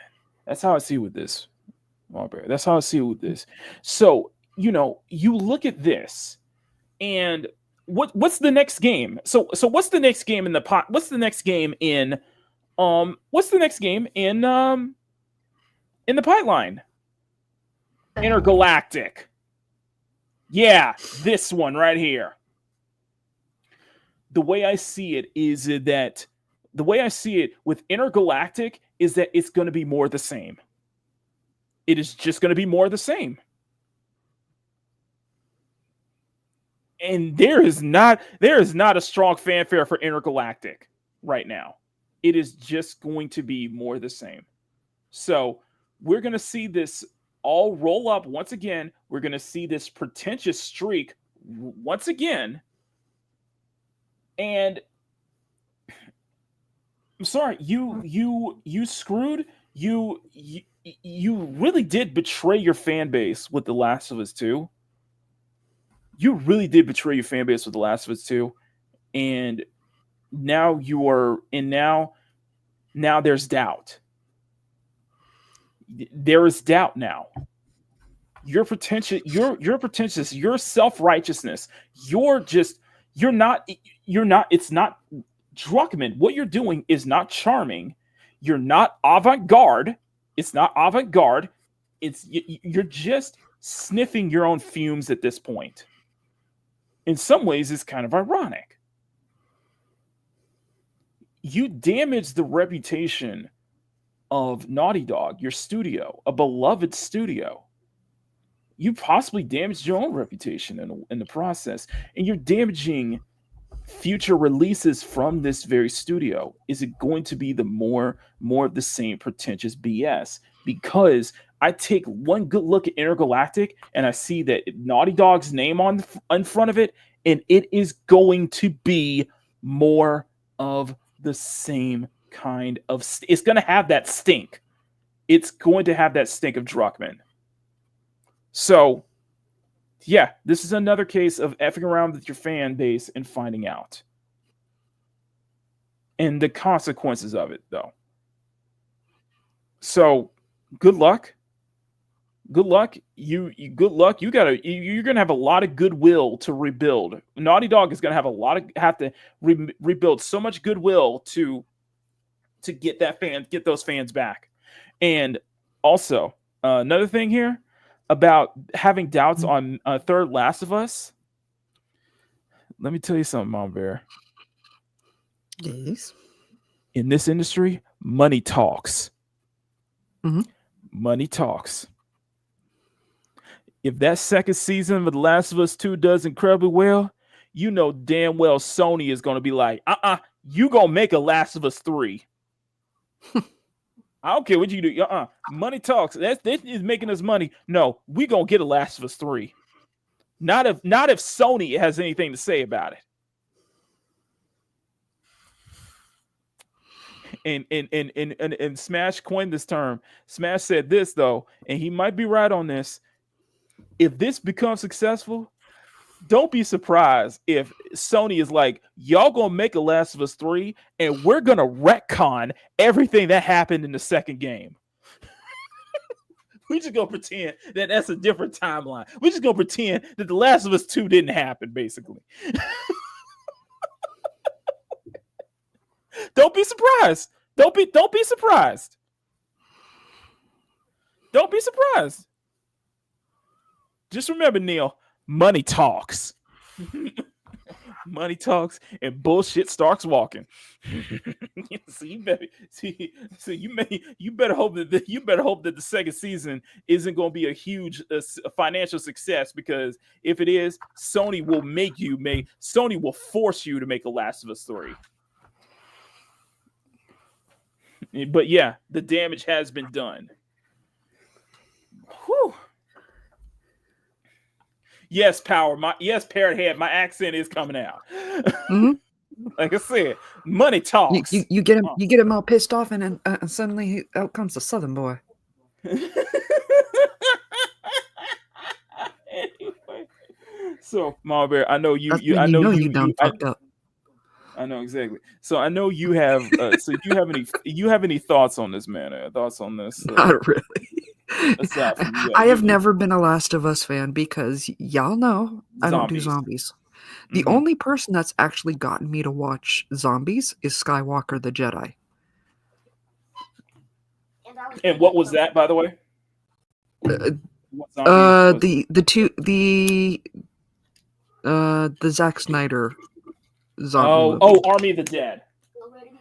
Yeah. Oh, and the one and the prequel to it. Honestly, it wasn't bad. I'm not terrified of zombies. I'm just not into zombie. I just felt that at a time zombies were played out. Zombie genre was played out, but my favorites will always be my favorites will always be like what, 2020?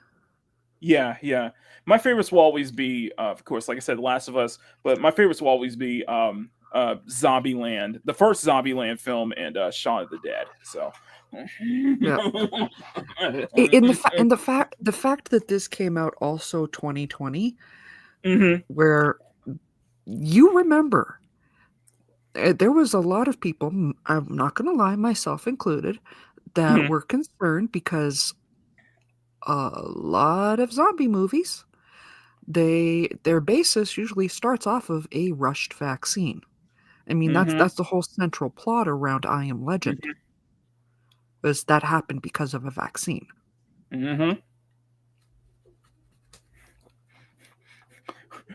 Or if you're the Umbrella Corporation, you know. Yeah. I forgot to mention Resident Evil, of course, obviously. No, I've just had too many zombie nightmares over the years. That's why I don't do them. And I have no idea what you're talking about, Ray. The Resident Evil universe is so like crazy, though. Yeah, it's like it's gone past zombies at this point. Evil. No, can't do it. Can't do it. I couldn't even do the CW version. Oh, okay. Yeah, no. Like iZombie and stuff like that. No.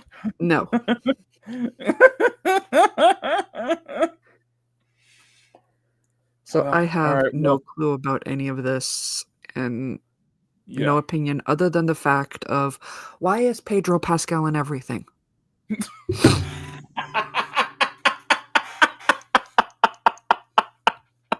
Can we get one franchise? Okay. No, hold on. I gotta show you a video. No, I got a video for you. Hey, hang on. I got a video for you. You're gonna love this.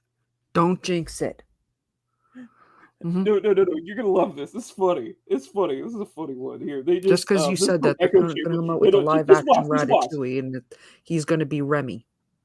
Just watch this. This is from Echo Chamberlain. If you're not subscribed to Echo Chamberlain, please do so, but this is funny.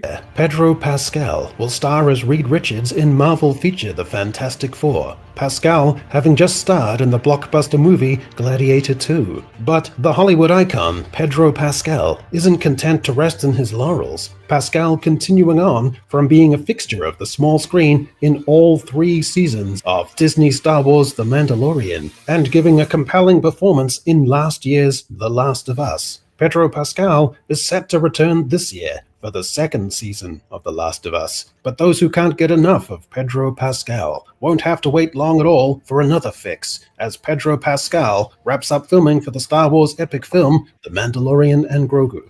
Only days after that, A-lister Pedro Pascal is purportedly appearing in the new Jurassic World sequel as a hunky scientist who forms a powerful psychic bond with genetically altered dinosaurs. And then, Pedro Pascal will grace our screens for the holiday season in a remake of Stanley Kubrick's masterpiece, 2001: A Space Odyssey, whilst somehow finding time to cram in a performance as Tin Man in a rebooted version of the beloved Wizard of Oz. Pedro Pascal then lending his talents to a reimagining of Luca Guadagnino's sensual masterpiece, Call Me By Your Name, after which Pedro Pascal will be venturing to Cannes to promote the upcoming biopic of his life entitled Pascal, where he makes multiple appearances as himself during his own formative years. Pedro Pascal has also reportedly stepped out of his comfort zone to star in a contentious R-rated sequel, 2 Girls, 1 Cup, and Pedro Pascal. And then, in the new year, Pedro Pascal will release the most Pascalian production ever undertaken, a dramatic feature in which Pedro Pascal asks the question, can Pedro Pascal outdo Pedro Pascal and come to terms with Pedro Pascal in time to Pedro Pascal? Or will Pedro Pascal ultimately Pedro Pascal in failing to thwart the rise of Pedro Pascal? The answers will be revealed in the Pedro Pascal-funded Pedro Pascal joint production with Pedro Pascal, entitled Pascal.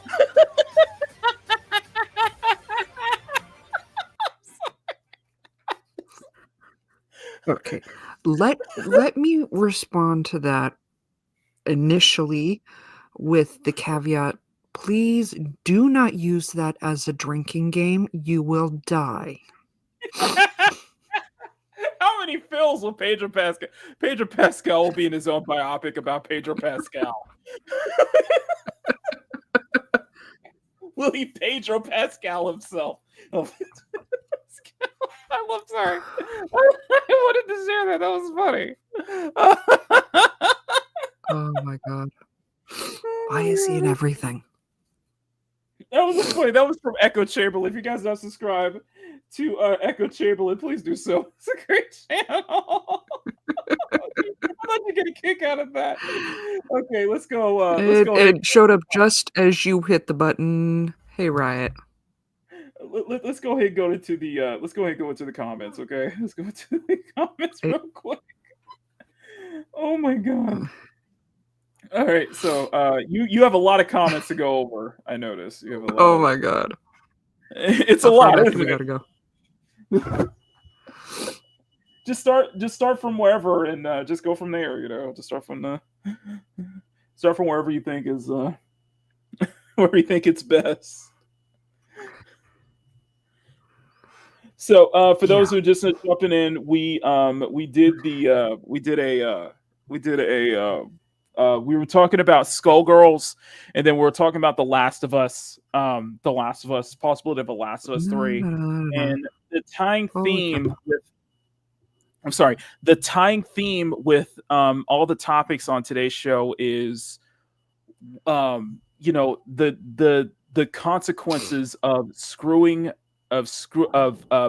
basically turning on your own fan base. It's the consequences of turning on your own fan base.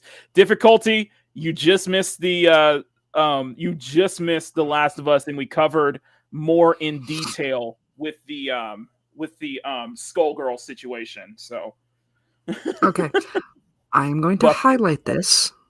All right, go for it. I'm not reading it out just so YouTube doesn't get upset, but because he's not wrong. He's not wrong. No, he's not. And no, Ray is 100% right. My only thing is, and I get that, because if the industry was going back to that frat boy, like there would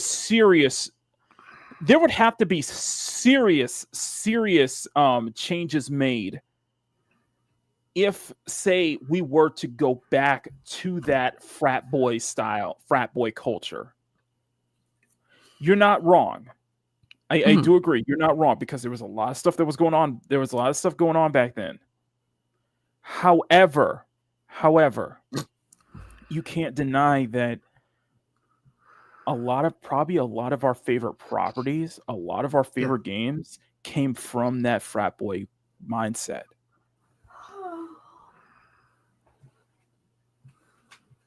You can't deny that. There's a lot. I know there's a lot. Ooh. Last of Us Part 3 probably starts somewhere around here. I love you, Ray. Half the stuff you say is kind of difficult. No. Ray, you really do speak. Ray, you really are. You really knock it out. He does. He does knock it out of the park. Unfortunately, half the time it is problematic to pull up. Yes. He's basically saying the quiet part out loud. Yeah. Quiet part out loud, you know. So, go. I know there's a lot of talk with. I was burnt out of zombie games and apocalypse themes games back when it came out. I watched playthroughs, so I know the story. Yeah.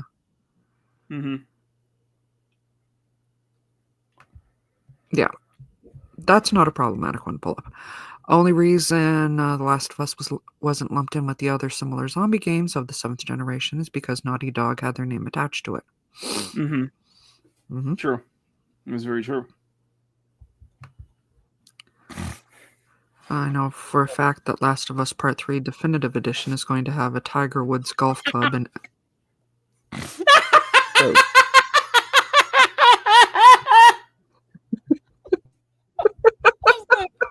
Oh my god! I'm right for that. Oh my god! I'm sorry. Hold on. It's okay. I gotta get this one to Jake.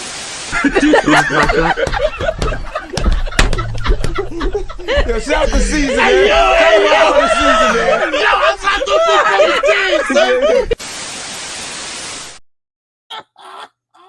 Go ahead. Okay, go ahead. Oh, that's the one. Oh my god. We'll just leave that up there for a minute. I'm thinking of it, Jay. I'm thinking about that South Park. I'm thinking about that South Park episode right now. Neil Druckmann also drove away Amy.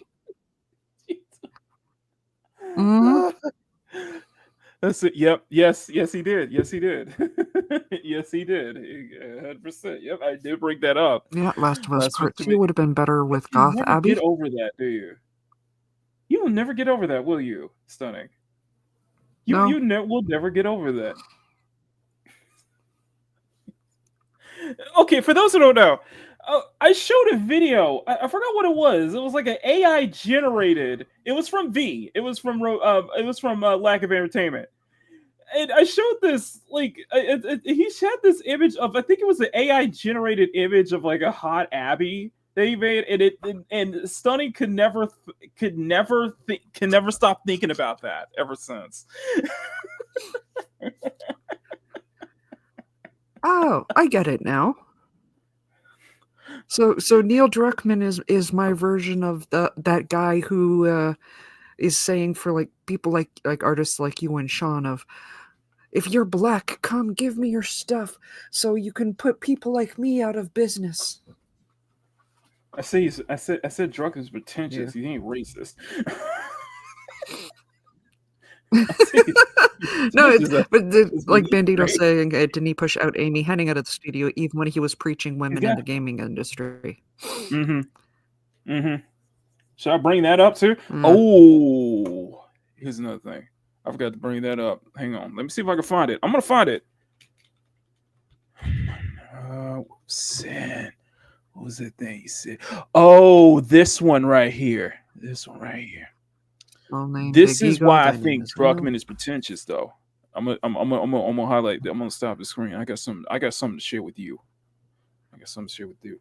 This was from a previous. I think this is from a GDC event. I think it's from an old GDC event. I got something to share with you. You guys are gonna love this because I discovered this. I didn't discover this until later on. But you ain't wrong on the title. But just watch. Hang on, I'm gonna play this one.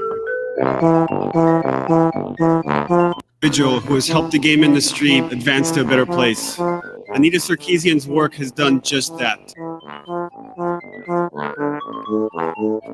A feminist and a media critic, Anita is a fan of popular culture, and she believes that it is one of the ways in which we learn about ourselves and the world around us. And that part of being a fan is to celebrate characters, stories, and programs that we love, while simultaneously being critical of the myths and representations that media can perpetuate. Many of the titles we've been discussing, the game makers have set up a series of possible scenarios involving vulnerable, eroticized female characters. Anita saw an opportunity to create, in her words, a space where feminism was easy to engage with in an accessible way.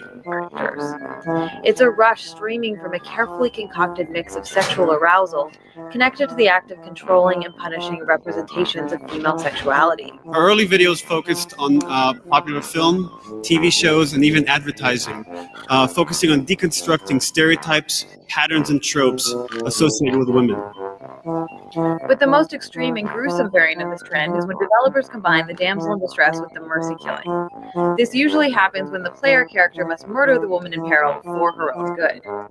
I like to call this happy little gem the euthanized damsel. They submissively accept their grisly fate and will often beg the player to perform violence on them, giving men direct and total control over whether they live or die. Even saying thank you with their... Just sum this up. I'm sorry. Yeah, he was simping for Anita Sarkeesian at the time. Oh no.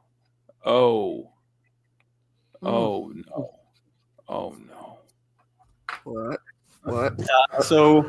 What?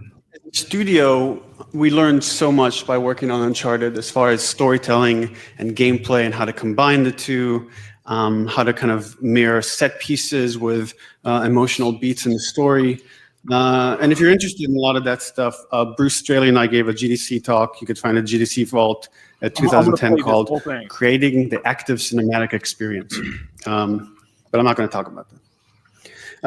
While working on Uncharted 2, Bruce and I would have these dinners where we just kind of discuss blue sky ideas of like story ideas or just gameplay concept. And we both loved eco a lot, as you can kind of tell from our games. And this one idea that we kept kind of coming back to and brainstorming was this concept of the mute girl.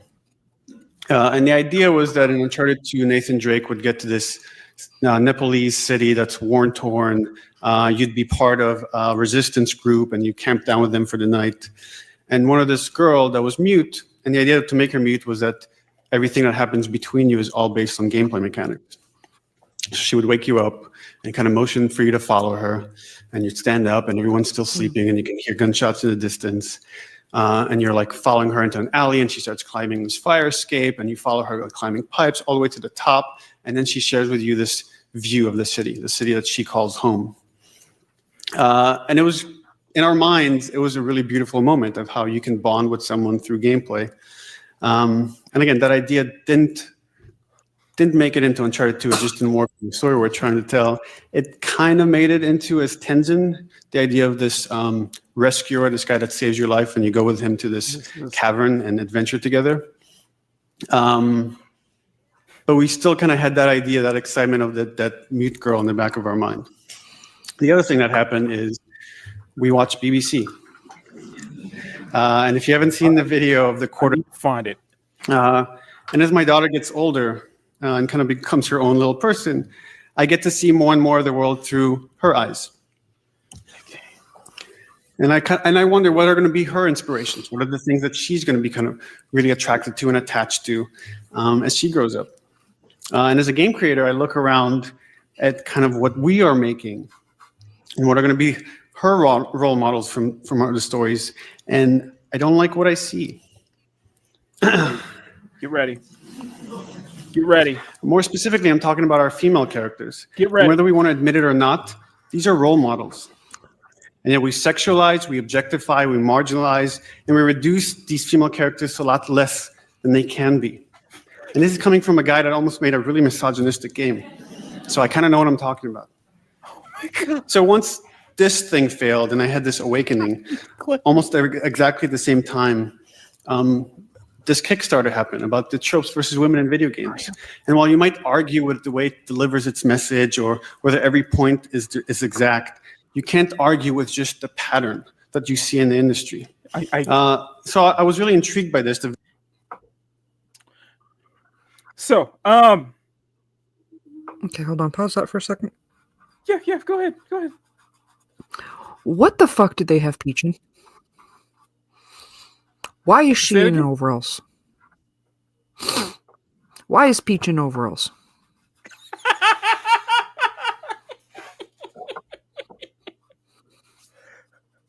How is that misogynistic? I agree.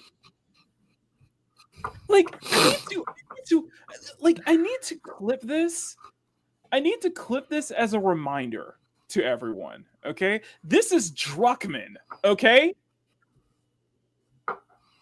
So whenever you look at, whenever I show you, hold on a second. Look at this way. So whenever I show you, examples of like Abby, or even for say, this, just remember it came from the mind of this. Someone who was sipping for Anita Sarkeesian at the time. These are the exact same talking points she was talking about during her time of feminist frequency. Anyone? Okay. Nobody. I am still holding judgment on that one game. I was not moved. I was not. No. Just let me. I was not moved by the trailer, but I'm not holding the fact that it's a bald character against the game at this point. Okay, I understand that, but just let me explain this here. This whole thing with over-sexualization, this is the exact same Anita talking points here. Nobody, and I repeat, nobody should be taking anything that Druckmann says seriously. Hey, Buster. Anymore. Nobody. Absolutely no one. High difficulty. Videos for video games hadn't come out yet, but I watched the rest of Anita's videos, and I realized it's not just a problem in games, it's actually throughout entertainment. So I wanted to learn more about it on my own. So I started reading some of these books. And you see that popular culture has quite a significant effect. And we, as human beings, we mimic the things that we really like and love. And it affects how we feel about ourselves, our self-esteem, how girls feel about themselves, and how... Neil has no self-esteem. Have you noticed that in his voice? Tone in his voice, he has no self-esteem whatsoever. Absolutely zero. Mock? Yes. You'll love this comment. Yeah, I agree. DOJ. Opinion immediately thrown into Using the trash. Anita Sarkeesian as guidance, opinion invalidated. Automatically gets guidance. Okay, you... Go for it. I want you to. When we watching Us as guys. I feel like this is a microcosm of this is why the East is dominating right now. This is why people people defended Stellar Blade, games like Stellar Blade to the core. This is why I say never apologize for wanting attractive women in your media, especially your video games, because of statements like this. Because Cinderella ate my daughter? Yes. Oh, you want me to continue? I guess. Okay. It's how we feel about ourselves, our self-esteem, how girls feel about themselves, and how us as guys kind of view girls. These things teach us these elements. So while working on The Last of Us, I had this secret agenda that's becoming less and less secret the more I talk about this stuff. I wanted to create one of the coolest non-sexualized female video game protagonists. And I felt like with The Last of Us, if we did that, there's an opportunity here to change the industry. And I know that sounds pretentious, but that was... Let me break this down here. One, it is pretentious. I agree. Two, I like how you make it sound like that we have not had non-sexualized female characters that ended up becoming iconic. I love that you. I love that it was the first thing you went to. I love that you think that there hasn't been any beforehand. Chat, can you give me? No. I'm going to challenge the chat. Chat, give me examples of yes.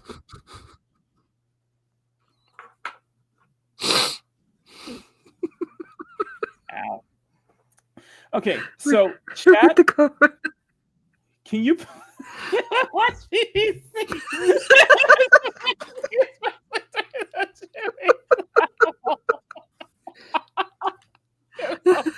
Okay, you know what? I'm not telling you. Not this one. Okay. That doesn't help.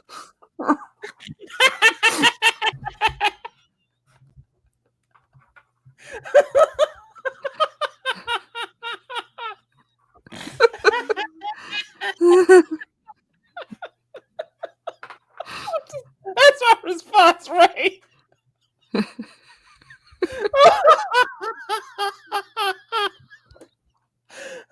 Oh my God. I think you broke me with that one.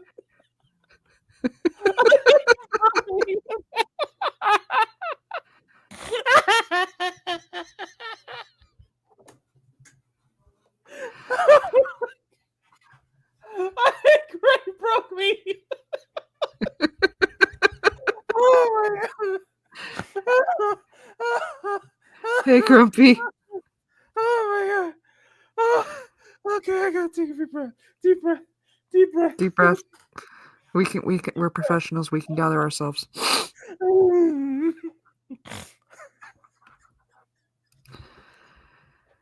my God. Oh, okay. It's the main reason, despite the fact I'm a big fan of the British Broadcasting Corporation and the wonderful shows that are on there, why I will never get a T-shirt that talks about it. Yeah, like I love BBC. Yeah. Oh my God. I'm sorry. Okay. Listen, I lost my train of thought now. Thank you. You're welcome. Damn it. I lost my train of thought. I was supposed to say something. Oh, I lost it. Listen. Out of everything, that's the one that made you lose it? You know, it was that reaction. I feel like that. Emerald, Emerald, you ain't right, baby. Of course it does. Listen. Out of the sake of everyone, I will not show out of I can't because channel, Memes is probably lurking, and he will clip that. I will not play the sex scene, the gratuitous sex scene that they put in The Last of Us 2. I just want to remember people, okay? Just remember, this is Neil saying this.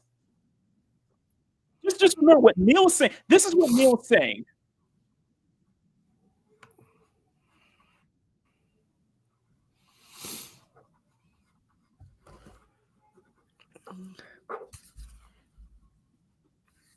Okay, can you do me a favor?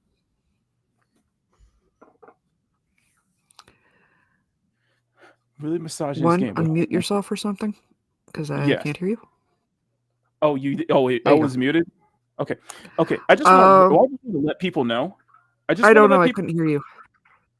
Okay. Okay. I just want to let people know. This is going to feel weird considering the. This is going to feel like a weird request considering the context or what the stuff we're talking about. But can you pull up the bonk doggo? Because they all being spicy in the chat. All y'all, all y'all deserve it. Yes, all of you. I agree.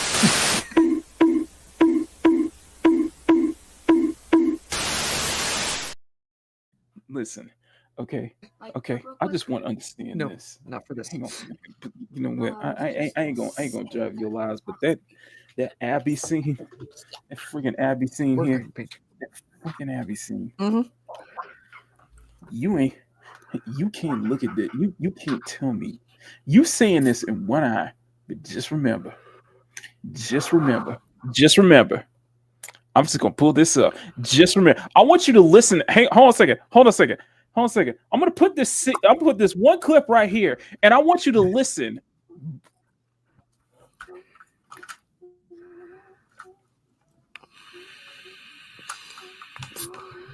We're not okay. We're listening. Not hearing anything.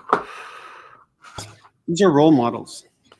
And yet we sexualize, we objectify, we marginalize, and we reduce these female characters to a lot less than they can be. And this is coming from a guy that almost made a really misogynistic game.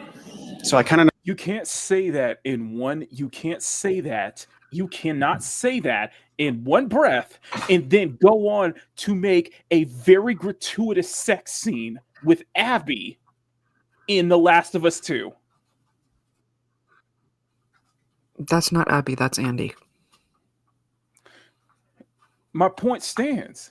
I'm sorry, Neil. I'm sorry, Neil. You can't talk about objectification when you years later would make a scene like this. You are so full of crap. I'm sorry. So don't come here and tell me about objectification. Reduce these female characters to a lot less than they can be. Reduce the female characters a lot less than they can be. And yet you made this. Yeah. Yeah, I want everyone to remember that. I think this goes beyond hypocrisy at this point. Oh, yeah. And this is coming from a guy that almost made a really misogynistic game. Popular culture has quite a significant effect. And we, as human beings, we mimic the... No. Chat. I want you to do me a favor. I want everybody to chat and listen. In the comment section, give me a list of popular non-sexualized female characters. Give me a list. I want to hear a list. Give me non-sexualized female characters that were popular before The Last of Us. Princess Peach. That's one.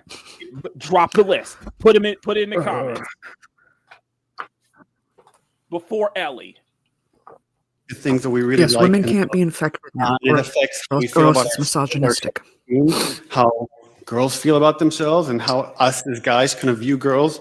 These things teach us these elements. So while working on The Last of Us, I had this secret agenda that's becoming less and less secret the more I talk about this stuff. Keep them coming. I wanted to keep them coming. Create one of the coolest non-sexualized female video game protagonists. And I felt like with The Last of Us, if we did that, there's an opportunity here to change the industry. And I know that sounds pretentious, but that was my goal. So this is Ellie's arc, by the way. Okay. Ellie starts out clinging to these parental figures. I'm sorry, I'm stuck on that. He's much stronger than her in order to survive. Hold on. I'm still stuck on that. Cinderella ate my daughter. No, I wanted to create a non-sexual. I want to create non-sexualized characters, but gave us Abby. You just sexualized Abby. Don't you see the Yeah, he irony? fully Don't you sexualized see Abby. the irony here? The irony is Abby so is a female right character in in front of Last of you. Us and created a. and, No, you and, can't and, see the picture. and Mama Bear, if you look at that chat, if you look at the chat right now, look at how many names. Look at all of these names here. Yeah. Amy Rose, Coco Bandicoot, Carmelita So Fox, many. Princess Daisy. What's that other princess? Princess Rosalina from Thank, Mario. thank you, my love. Sakura from Street Fighter. Alex Vance. We'll count it. Dora the Explorer. I'm counting it. Any Lego video game girls. Agnes and Ellie. Magnolia. Faith. Makoto. Nariko from Heavenly Sword. That's a great one. Cossack, good to see you. Not sexualized. Oh, non-sexualized. Remember Zelda, me, yeah. Yuna, Alex Vance, Prisoner 185. Barbara, No, those are all Babs, sexualized. Oracle. It's kind of a hard thing to phrasing. It's kind of a hard thing to say definitively non-sexualized because at this point, Rule 34 exists. So yes, but setting that aside. Saying that aside, but the fact of the matter is you say this. We, as human beings, we mimic the things that we really like and love, and it affects how we feel about ourselves, our self-esteem, how girls feel about themselves, and how us as guys kind of view girls. These things teach us these elements. So while working on The Last of Us, I had this secret agenda that's becoming less and less secret the more I talk about this stuff. I wanted to create one of the coolest non-sexualized female video game protagonists. And I felt like you can make the coolest non-sexualized video game protagonist when we had plenty of that before 2013. The timeline is before 2013, guys, because that's when The Last of Us came out.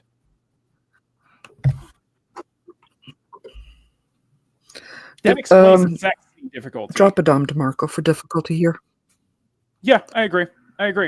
Because difficulty says, I refuse to believe he actually wants to de-objectify women. I believe it's a fetish for him.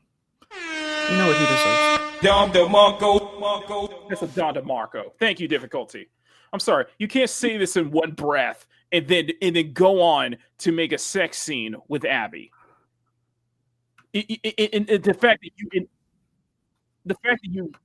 to change the industry. And I know that sounds pretentious. This kind of theme that we emphasize throughout the entire story. You know what the worst part is? The biggest, most hypocritical part of this is that you would go on to create a very compelling character like, sorry, go ahead. Sorry. I'm just saying, because Grumpy's saying, I'm going to rock back and forth in this corner until the bad man goes away. It'll be over soon. I'm sorry. We'll be done. Kingdom Hearts, yes. Kyrie, Naminé from Kingdom Hearts, yes. Mm-hmm. Listen, the thing is that you say that, and yet you ended up creating one of the most compelling female characters that we've seen in a while in Ellie. Ellie was a character that every single person sympathized with.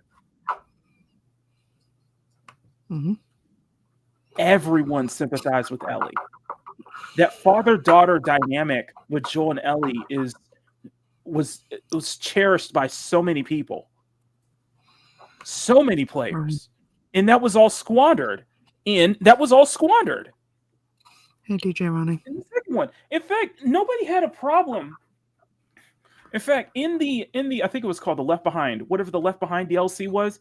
Yes, you find out that yes, Ellie is gay. Yeah, you didn't know that. Yeah.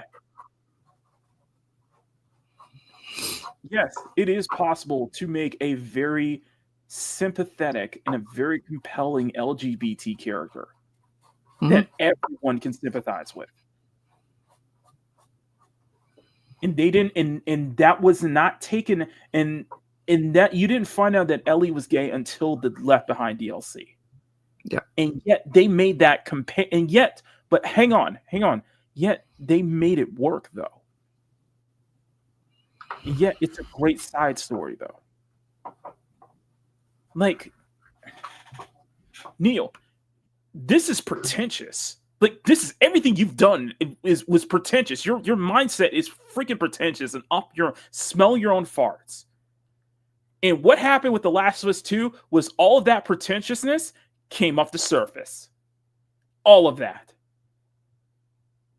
You did not have Amy Hennig to back you up on the second one. That was all you. That writing was all you.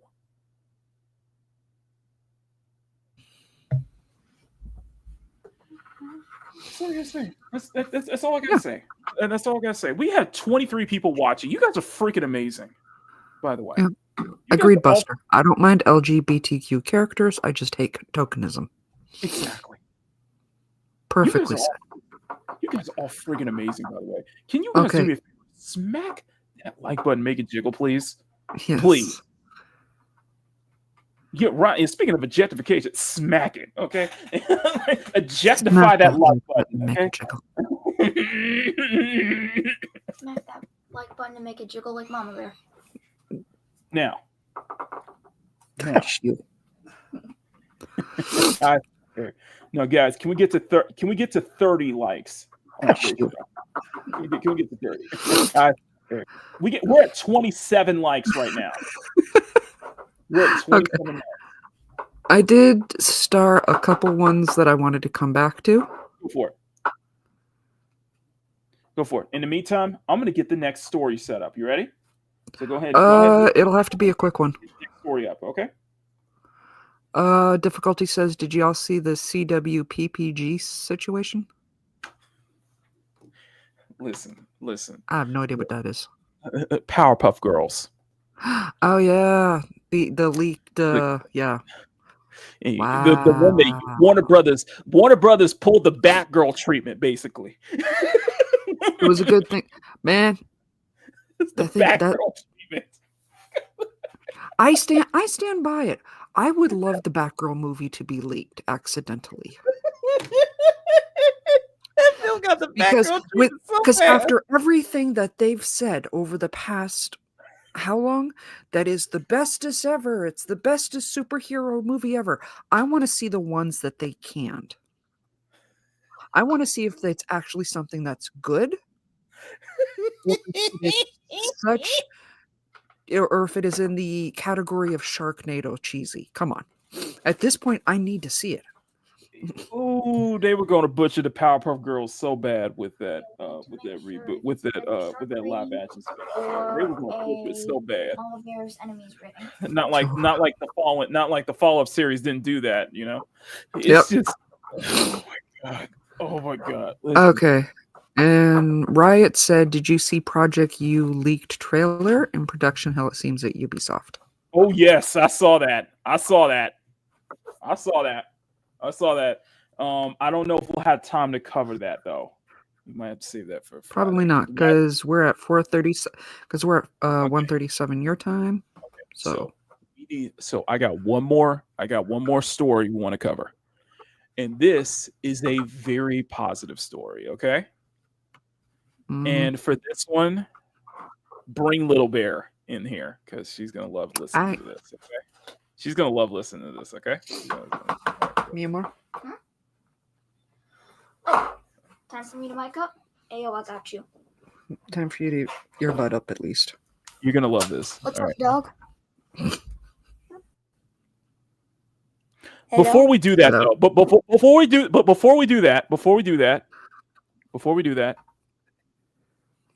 you may want to take Little Bear out of the room just for this one. Just real quick. Give me the earbud for a second. Okay. Okay. So you're all good. Great news here. I got some really good news here, by the way. Okay. Now, you know that we're fans of. You guys know that we're fans of Goddess of Victory, Nikkei, and I will not stop saying its praises. Right? Mm-hmm. Yeah. Can we get a round of applause for Shift Up? Because Shift Up's Jiggle Physics shooter, Goddess of Victory Nikkei, grosses over $1 billion. 1 billion. Bruh. That is it. You know what? Here's a fish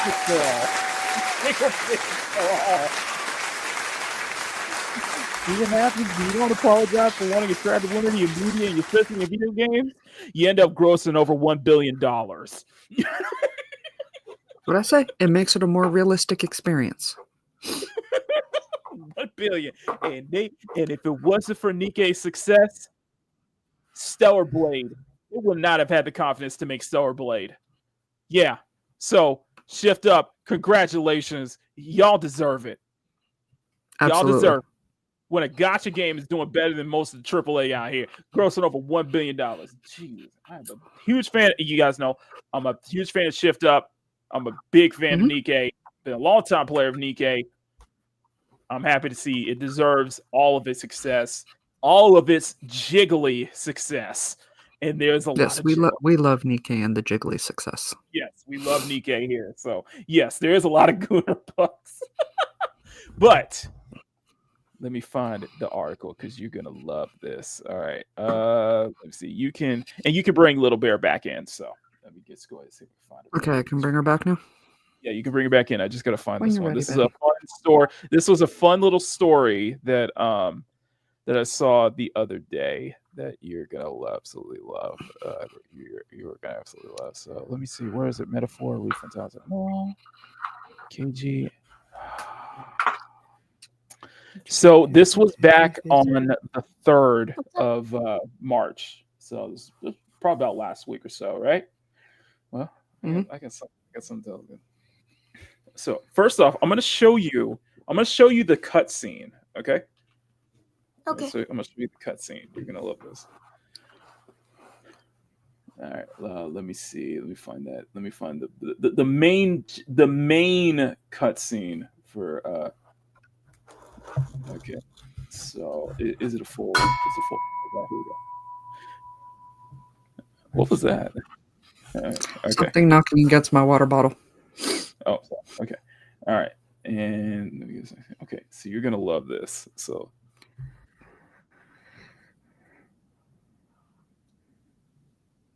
do we get sound too? Oh, I'm sorry. Let me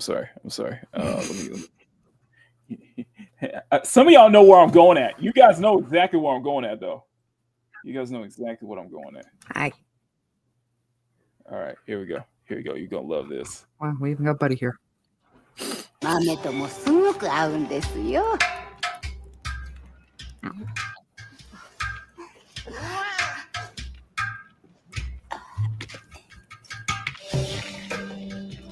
うぞ。ありがとう。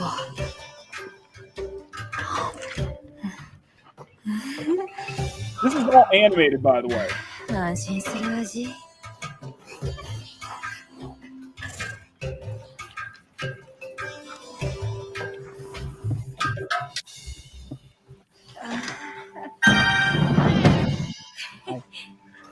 I want you to just take it. Now, one thing that Monster Hunter Wilds is known for is its freaking cheese. Is that of the freaking cheese? Look at that. That's all animated, by the way. All animated. Well, you're gonna love this, Bear. This comes from the detail they put into the food is amazing. I know, right? The animation put their food. We were talking about that smoked brisket. We were talking about that smoked brisket. I was like, bro. I still call shenanigans on that. That looks good. I'm sorry. That looks good. That looks good. Woo. Well, is Little Bear here? Can I say something about the first ad? Yes, go ahead. Knock yourself out. Okay, so first of all, what was that moan at the end? And second of all, they could have chosen any color and they chose a sticky white substance. I wonder what that substance is. It's cheese. Don't you? No. No, Cheese, little you bear. I'm gonna Don't have to look give like you the cheese. bonk if you go any further. Okay. you tiny prevert. No, this is coming from Automaton West. Go check them out. Monster Hunter Wilds caused sales of actual cheese naan to skyrocket in Japan as food cutscenes drives players into a cheese craving crisis. I kid you not. Yep. Although Monster Hunter Wilds has gotten millions of players glued to their consoles and PCs since its release last week. Yeah. Say it again. Okay. Okay. I'm gonna give the Not everything is spicy. The particular Yeah, but scene mostly you. featuring Anyways, here. Oh, sorry. Okay. The particular scene featuring extremely delicious looking food has given many players intense craving for cheese naan. Now, are you familiar with cheese naan though? Let me ask y'all. In your experience, Ruben, are you familiar with cheese naan? I am absolutely familiar with naan. It's something that well, it's two different things. Right. Naan is a type of flatbread that is used primarily with Indian cuisine. Yep, exactly. Yep. When you add cheese on top of it, that's when you get the whole cheese naan thing. Yep. Not knowing what kind of cheese they're using in this case makes it a little interesting, but yeah. Honestly, I love naan for quick homemade pizzas. I know. Like now lazy seeing this pizzas. makes me want to get cheese on right now because I gotta look up for like a local Indian restaurant. Yeah. But anyway, this seems to have caused something of a cheese naan boom in Japan, with salivating hunters throwing down their controllers and rushing to their nearest Nepalese restaurant to get some real life cheesy goodness. The scene that caused all this fuss shows your hunter and their companions sitting down to enjoy a much-deserved meal in Kunafa village, known for its yummy cheese. One of the local specialties that everybody is digging into is cheese-covered bread that bears a striking resemblance to cheese naan, except the cheese is on top of inside. Do not watch this food prawn unless you have some kind of bread melted cheese combo to hand. Seriously. Yes, this is... This is crazy. In fact, I think the director said that this was and actually this is exactly why we generally don't talk about food, because now I'm craving pizza and I don't have it in the budget. No, they actually animated this, and I'm like, oh my goodness. Yeah. Oh my god, they actually animated that. That was good. But anyway. The feast. Hang on a second. So why didn't they put this level of detail into the rest of the game? Right. This feast scene seems to have truly captured the hearts and bellies of many Japanese players, with many people posting the results of their real life hunts for cheese naan on social media. Naan bread filled with melted cheese is a side dish commonly served in Nepalese and Indian restaurants in Japan. However, like the California roll, it is a twist on Japanese sushi created in America. The cheese naan was born in Japan. Over the weekend, experienced a barrage of posts of people sharing pictures of their cheese naan luncheons triggered by that scene in Monster Hunter Wilds, and this is one of them. Salam Namaste, a Nepalese restaurant in Tokyo with a strong social media presence, was quick to address the Monster Hunter Wilds driven cheese naan popularity spike. This restaurant jokingly reposted the viral "when it's time to go" and someone orders 99 burgers on TikTok with the following caption. So I'm going to show you. This is the video right here. So here, let me see if I can get a let's see if I can get the sound. Yeah, I'm trying to get some. Here we go. What? 99! What are you talking about? 99 thinking we're about a cheese! Are you serious? I didn't do that! 99! No, I didn't do that! Why? Who is ordering this? 99 of them! Double thinking for $1. Look at that! They keep running!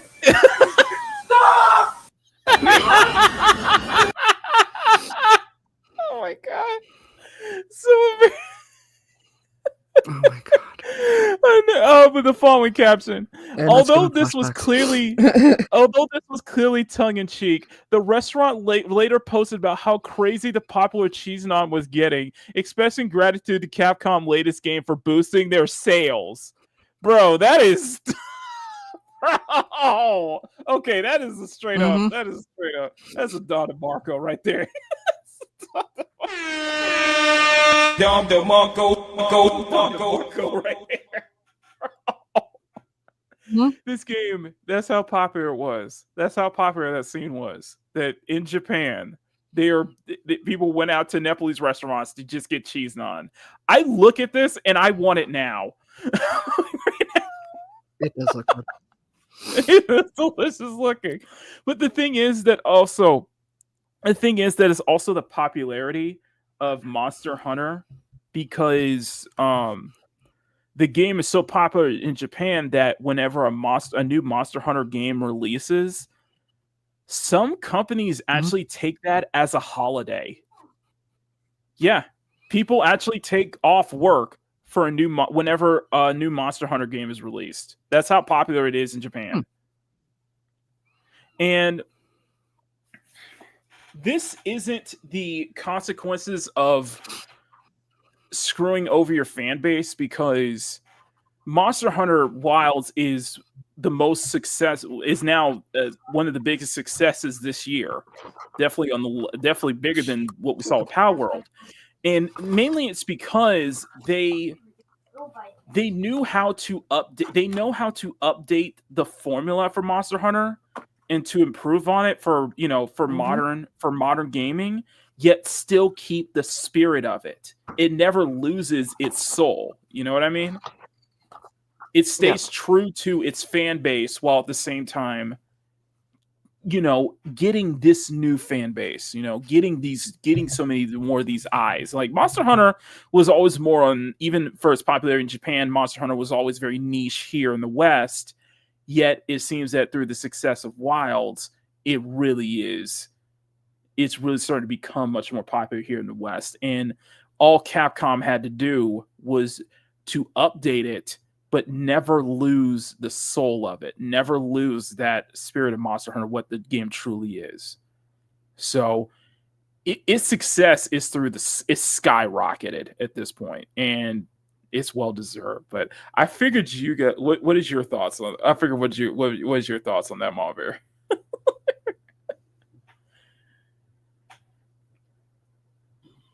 I mean, setting aside the again, I wish they put the same amount of effort that they put into the food.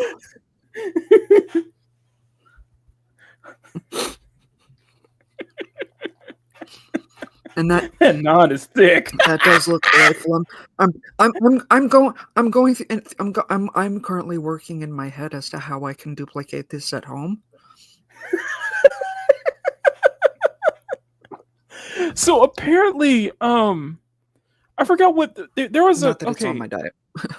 Okay, so apparently, I forgot where it was, but they said, I think the director said that when that was actually one of the first things they animated for Wilds was the food. Muck? Yes. Muck? What? I know. I read that. I said that naan is thick. No, that was actually one of the first things they animated was food. And I'm like, you know what? That's beautifully animated with as much food with this game basically being food prawn.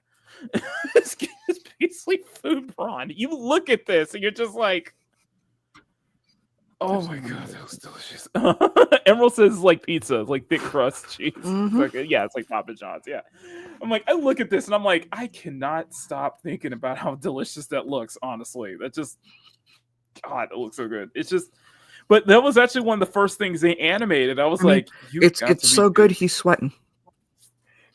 This is just evolution of tasty back in the day. I agree, Cossack. I totally agree. But I thought you and Little Bear. But that's the thing. You get this gorgeous looking food, but looking at him, he's not bad. Yeah.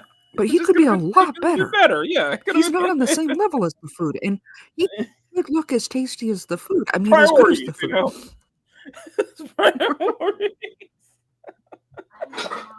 It's so tasty that a Liberty City resident all over the knife. Mark, scroll back to the guy. Oh, this one. Okay, I'll just play some of it in the background. I'll just play some of it in the background. Yeah, right. That looks there. God. Oh my god, so good. Him. That looks so good. See what I mean? Animated him better. The knife. Doesn't look quite right. Yeah. Just something's missing. You have the questions like stubble. Brisket over a small a campfire like that. What was your question yet last week? Mm-hmm. Plus, he's got that 500 teeth thing. Exactly. It's just that looks good. Seriously. If Walls was here, he'd be bringing a rocket to send a dairy factory. Okay. So it is getting close to. We are 5 minutes away from 2:00. So I got to set the game up, and in the meantime, I'll set the game up, and we'll have and as like I said, I promised that Mama Bear. I promised Mama Bear I owe her an Infinity Nikki playthrough, which I am not ready for because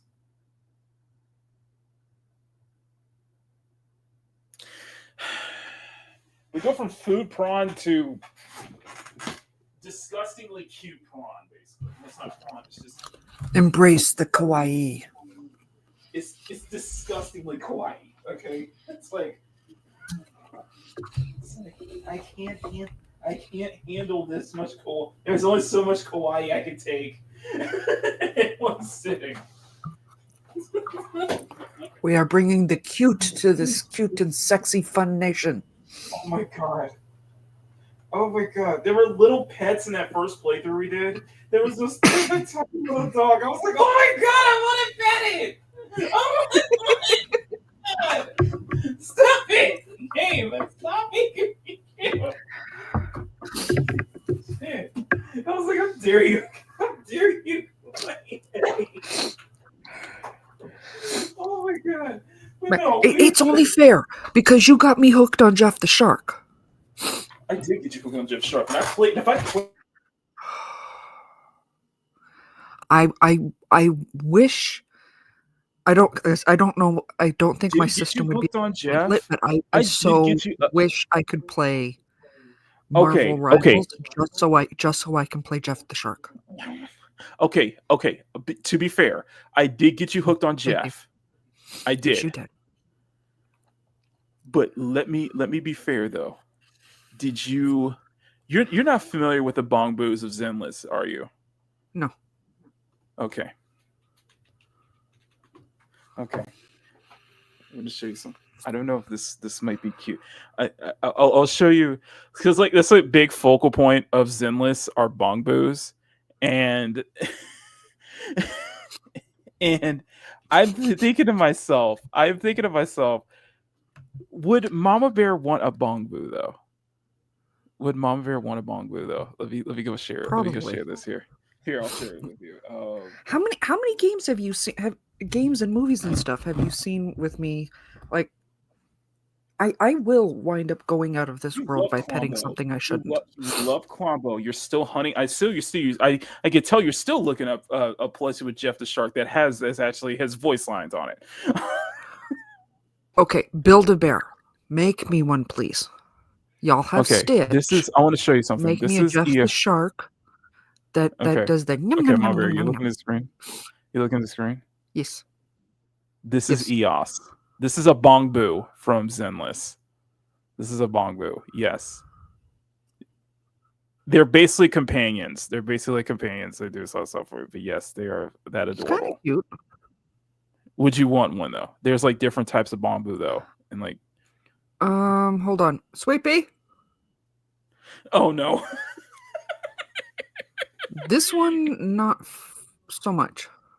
Not so much. Okay, let me show you. Okay, let me see if I can find you. Might be more of the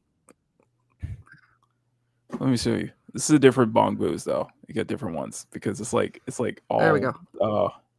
They're all like different types of They have an bongbo. Like avocado different one. types of- That's funny. It's done different kind. These little critters. Little animations though. Oh, okay, those are actually. And they add this companions too. They add this companions in game. Bongbo platforming. This is another one. This is a shark one. Oh, I died little shark one. Oh, you see a little naked. I will kick you. We got a mouse. We got a mouse one that actually they do attack. They do attack. Thank you, baby. We got a butler one, which is this is my favorite. I love this. Awesome.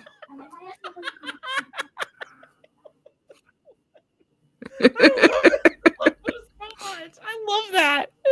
Oh, it's a butler. Yeah, it's like the Lily Coast from Monster Hunter. Yes, they are adorable. They are freaking adorable. They exist all over the world, though. They exist around the world. Is endless. They're all robotic, though. By the way, they're all robotic, but they're cute mascots, though. I love it. Yeah. Oh my god. And they can assist you in battle and such like that. And there are special sections where you actually have to be you actually can control a bongbo as well. It's really oh my god. I love that. They do attack you for the party. They have extra chain You're attack. stalling, you know that. Attacks are triggered. I love them. They're funny. They're funny. They're funny. They're all over the world too. I love it. Especially when you open the door to you open the door to your staff room. They're hiding right there and they open the door for you. And it's like, oh, that's so adorable.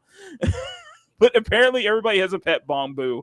Or everybody has a bongbo companion in this world, apparently. And it's like, okay, you know what? I love that. So would you want one? Question is, would you want one? Probably. It would have to be the right one. I mean, that shark one was stinking adorable. Okay, let me see if I can find. Let me see if I can find you. Here, I'll show you. Let me see if I can find you all bombos. So that way you know. That way you know what I'm talking about. So let's do all. I can look it up. Because you're stalling. Okay. I know. I'm stalling. But yes. That's fine. It's fine. Like that. Okay. All right. Let me see if I can get. Let me see if I can get this going. I gotta turn my sound up just a bit. Thank you guys so much. You guys are freaking awesome. Yes, Hoyoverse. Yes, there are marketable bongbo plushies. If only they were real, though. It's like if only they were real. Yeah. They're all androids though, by the way. Yeah. It's all okay. That's cool though, right? Okay. Let me see if I could get this going for you, and I gotta turn on. Let's see here. Okay. Full screen, like I said, as I promised to Mama Bear, we would play. We would continue our playthrough of Kawaii Nikki. I guess I like calling it.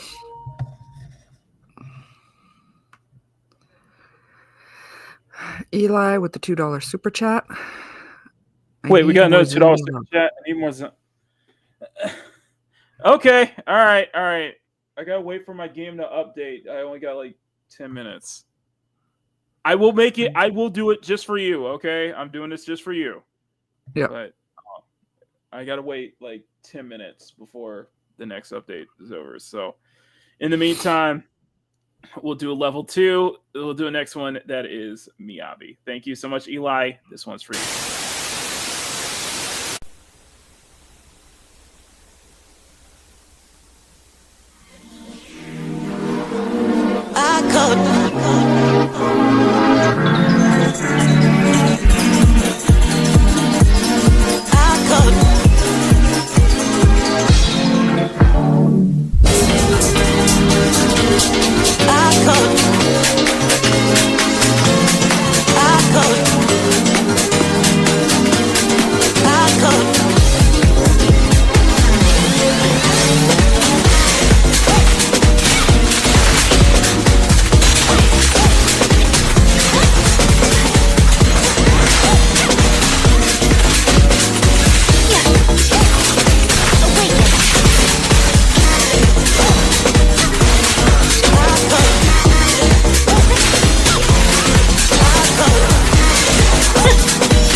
Hello.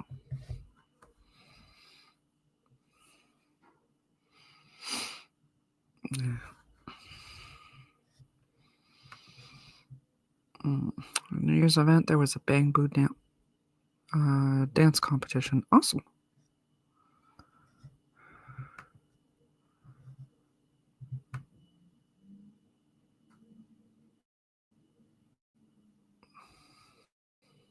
Hello. I see you.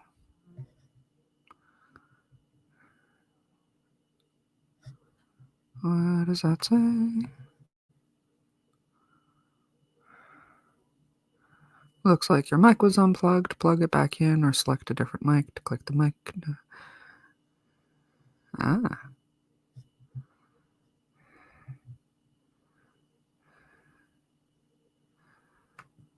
No, he didn't mute itself. He didn't mute himself. The StreamYard's muted him, apparently.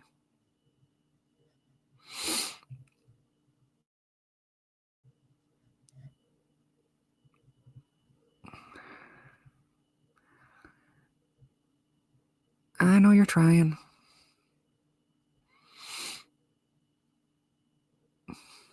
Hello there. Zany voices, man, it gets me. I'm not familiar with the character. I'll admit. But it is Masho now. Well, I assume he's rebooting his computer or something to try and get this to work. I have a feeling this is the last time I'm going to be able to talk him into doing the game again. It's Masho. I see you there. Now there are two of them. Okay, there you go. Exactly. You're in a Mama Bear reception, y'all. Yes. Okay, I'm back. For some people, more than one of me is a dream. For others, it's a nightmare. I was going to say, guess which one I fall in. Guess where do I fall? Guess which side I fall in.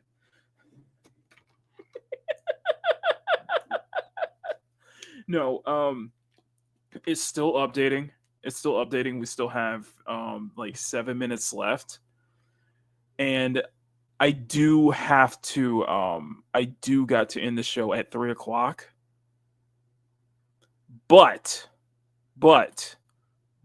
I did promise Mama Bear that I would play it for her because we didn't get a chance to last week. So I am staying until we'll play as much as we can, but at 3:00 we do have to end the show.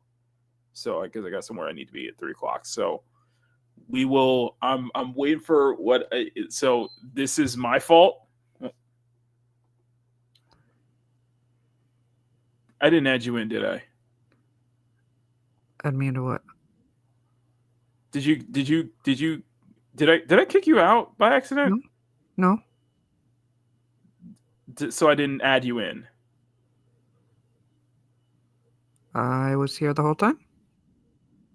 Yeah, but it said add to. You know what? I'm gonna blame that on me. Whatever you say, boomer. Okay, boomer. Yeah, boomer. Whatever you say, boomer. Okay, boomer. Yeah, boomer. Whatever you say, boomer. It's at 69%. Nice. I'm confused. Sorry. It's at 69%. Nice. Yeah. I don't understand the need of the boomer in this case, but I'm just gonna blame it. I don't know, something happened. I'm gonna blame myself for it. So I will blame the Nargles. Okay. So like I said, I do have to be somewhere at 3 p.m. So we'll play as much as we'll play as much as we can. Okay. Mm-hmm. I did promise you that. I'm promising you that as well.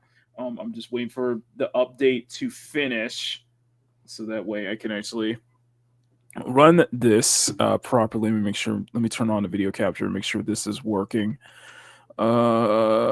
Is Is it working? No, don't you dare do this. Don't you do this. What? Hang on, I gotta connect. Again. Hang on.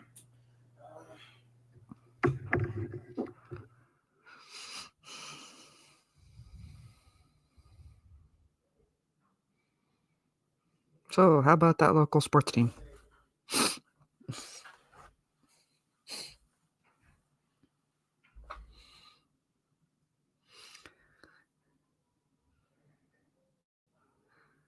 My last message is in the Twitter chat. Okay.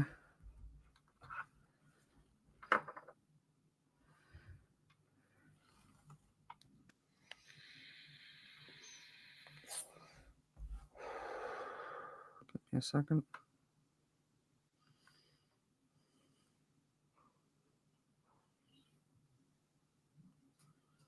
Oh, was that the one you sent earlier?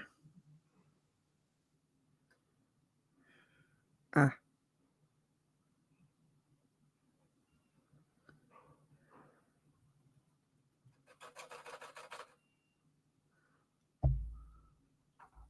Farts? No, I'll watch it afterwards. There we go. Hello there. Okay, I am trying to get the game capture set up. There we go. Thank you. Okay. Experiencing B lag. We're getting close. Yeah. The bar is close. Is close. Okay. You only got 33 seconds left. You gotta just. Like I said, I promised Mama Bear I would. So don't worry. So this is part of the stream where you guys are probably going to dip out. Totally fine with me. I just hope you enjoyed it, and I hope you can subscribe for more. That's all I can say. Just help get us to 6K, please. Yeah. Pretty please. Sugar on top, please. I will make it worth. We will make it worth your while. We will make it worth your while. Okay. Okay. There we go. You can hear it, right? Nope. What do you mean you can't hear it? Let's go. No, we can't hear it. How about now? No.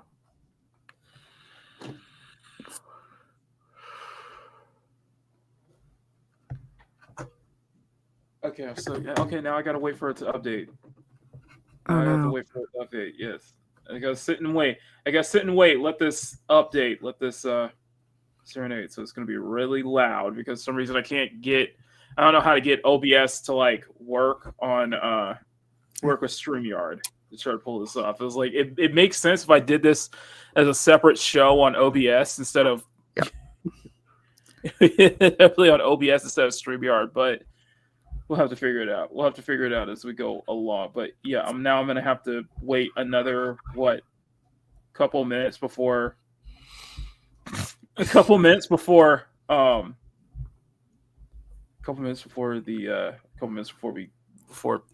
updates the whole thing. So yeah, we're gonna go to guys, whole 5 minutes of playtime. Awesome. Yeah. Yeah, well, it's over. Yeah, no, it's like at 2:59. The game loads at 2:59 at 3 o'clock. It's like, yep, we're done. Sorry, guys. That's it. Bye. Yeah. See you next Sunday. No. I do want to shout out. I do want to give a shout out to one person in the chat, and that is Cossack. They have been very, very feedback heavy and very supportive this past week. I was supposed to meet up with them yesterday, but I lost track of time.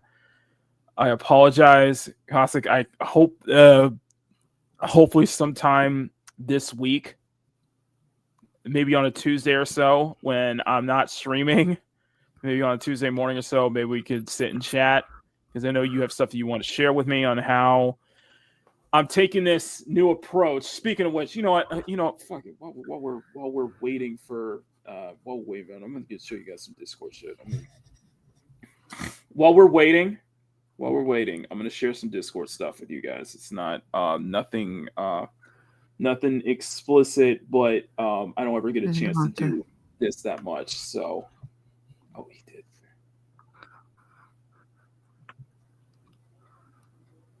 Riot says the Okay. game capturing for StreamYards is so strange. For some reason, people couldn't hear my audio unless I unplugged my headphones. I don't have my headphones plugged in at all. That's the thing. I don't have my headphones plugged in at all, though. Okay. I do want to share some digital stuff. This is from this past week. This is from this. Of course, this is the Mindscape. Of course, nobody probably paid attention that I did put the new Mindscape in for Brianna this week today. Just go back to the intro. This is some of Caustic's work, by the way. That I want to share. Nice. Yes. Fantastic stuff. Very nice. Damn, Love the trunk. Posting this. Love this one. Absolutely love this one. Harken back to Days of Sega Rally. Thank you. This is from That is definitely right up Razor your alley. Girl, who is Chef's Kiss Magnifique. Okay. Razor Girl is fantastic. I was like, I don't see you on the streams often. I hope you get the chance to pop into the streams. But Razor Girl has been very, very, very upfront by there on Twitter and such like that. We got some more stuff from Stunning. More stuff from Jay. And I'm so happy to see like everybody posting, especially in the art chats on our Discord. Really appreciate that. I'd like to see some more stuff from Sean though at some point. Some work from This Grumpy is the kind of stuff himself. I would love to be highlighting. Somewhere from Grumpy, by the way, which I'll be sharing, which is I still prefer this over the Frank Miller cover. I'm just going to be honest with you. I still prefer this over the Frank Miller cover. That looks so much better, by the way. That looks great. Looks great, Grumpy. What was the work in progress, dude? That's traditional. Oh, here we go. Where's my whips? Okay, here we go. So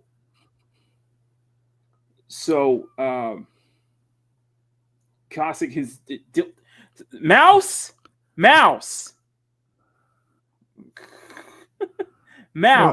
Okay. So Cossack dips his hands into animation as well. This is actually one of his. It's really, really cool stuff he does too. I just want to share that real quick. It's really amazing stuff. That he dips into animation. Really amazing stuff that he does as well. A lot of just amazing stuff to clean up. I think I'm probably gonna draw this support at some point, but absolutely amazing stuff as well. And of course, like I said, he's kind of putting me on the right path. He's kind of trying to get me on the right path here to be able to get the stuff that I do out much quicker. Speaking of which, this was the full grayscale render I did of Ronin from this morning, by the way. I have not been. I am trying to, until I can finally get in touch with him. I am trying to figure out how to implement the colors without gradient mapping.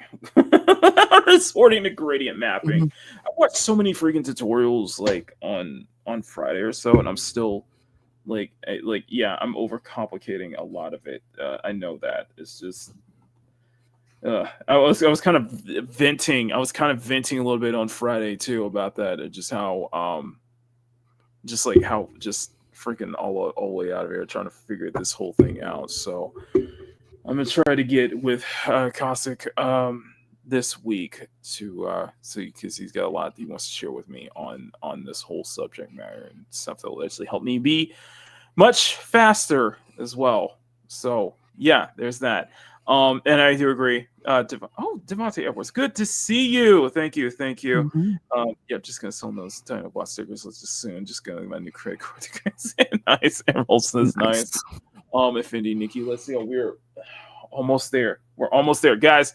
I cannot. I feel like we're just kind of lollygagging around here, but I gotta wait until this damn update finishes. So I can't really do much until then.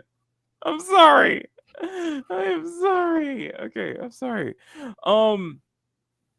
No, but seriously, thank y'all. Thank y'all so much. This is gonna be like this for we're almost there. It's just we're getting close. We're getting close, guys. Don't worry. Even if it's like for 30 minutes, even if it's for 30 minutes, I owe Mama Bear. I promised Mama Bear last week I would. So she's getting cuteness overload. I said we're doing cuteness overload, so Mama Bear is getting it. No matter if it's going to be a short playthrough, though. I should have updated. I know what you guys are saying. I should have updated this before I went live, or at least during me going live. It's okay. My crap box takes you years to update. Yeah. But the next game will be the next game that we will be playing live will be Dead or Alive. It's Vacation Prism, and I'm gonna do that through OBS instead of StreamYard. Much easier. It'll be much easier to do it on OBS than do it on StreamYard. So, we may have to do that whole OBS setup again, unfortunately. But it will be just you and me, though. No guests this time, because I don't think anybody want to guess us playing Dead or Alive, Venus Vacation, the same way we did with 5 Hearts Under One Roof. I'm not even sure what it is. It's a dating sim. It's another dating sim, basically. Well, sounds like a potentially positive date. Yeah, I agree. I think it would be definitely potentially positive, though. But I still have to wait. Oh my god! I appreciate the 15 people still watching right now because this part will not go through. They dropped one of their updates like 2 weeks ago, and that's how long I haven't been touching. That's how long I haven't been touching this game.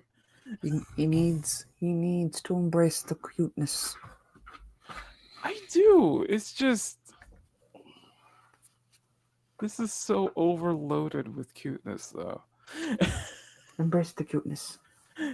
It's like it's not for me, and yet I still play it. And yet I would still play it no matter what. And yet I find some enjoyment in this. I'm able to kind of live vicariously. Well, I say that with a lot of games. I'm able to kind of live vicariously, though. So I did promise. Like I said, I'm just. I am not good at keeping you guys entertained when nothing's going on. There's supposed to be something going on. We're trying, at least. We're trying. Lord knows we're trying. Okay, we are trying. It's just I should have updated this before we went live. I should have updated this game before we went live. And for that I am terribly, terribly sorry, specifically to Mom Bear, because I know she's been asking. And the reason we're doing a second playthrough is because we got enough super chats to warrant a second playthrough, basically. Because because you guys asked for super chats, you guys beat the super chat goal, and I was like, you guys really want that? And I was I think what it was like, do it for Mama Bear, don't do it for me. And I was like, yeah, everybody came out for that. I wonder if that's a thing that we could be. I wonder if that's something we could do from now on. Just be able to exploit you guys and just be like, do it for Mama Bear. Okay. Do it for Mama Bear. Get us the 6K for Mama Bear then. Step on the like button for Mama Bear. Do it for Mama Bear. Don't do it for me. Do it for Mama Bear then. I'm gonna use that as like I'm gonna exploit you the way. That's how to get my likes. Get all my subscribers. Do it for Mama Bear. I'll just put for Mama Bear for every single stream we do moving forward. Just every single time. I'm still going. It's still going. Still needs 500 more megabytes. Go. And it still needs 500 more megabytes, and we probably only got 30 minutes to play. So we got to, if you could, hurry it up just for her. Yeah, 30 minutes, not including outros. So yeah, that's not including outros because like I said, I gotta take care of some stuff at 3, and our time is very limited, and I don't want and I don't want to have to tell Mama Bear that we're going to have to push this back again. We're probably going to have to.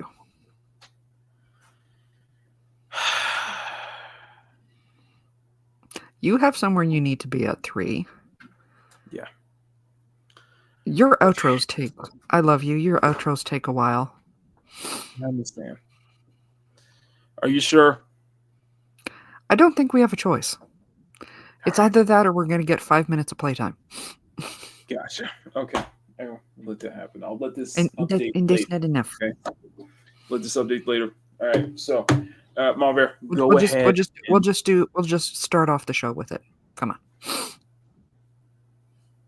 You guys want to start off the show with that? You know what? That's a good question. Show of hands. I want show of hands. Should we start off next Sunday with Infinity Nikki? Just do a game stream next week.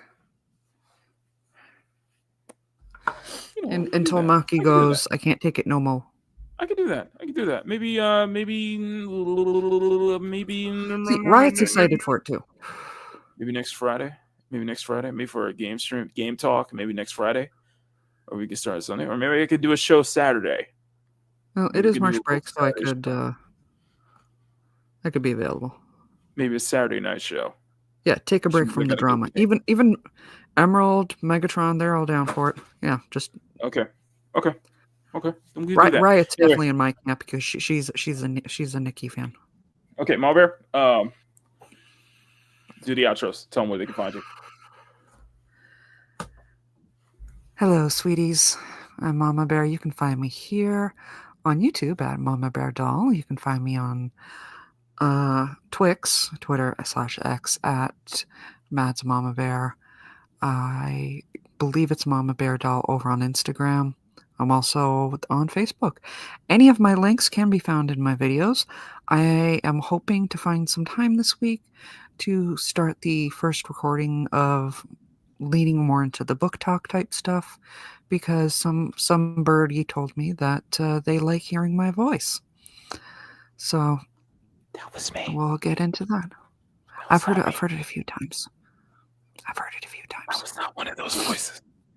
I was totally not one of my. I was totally not one of those voices. Of course, you can find me here every Sunday.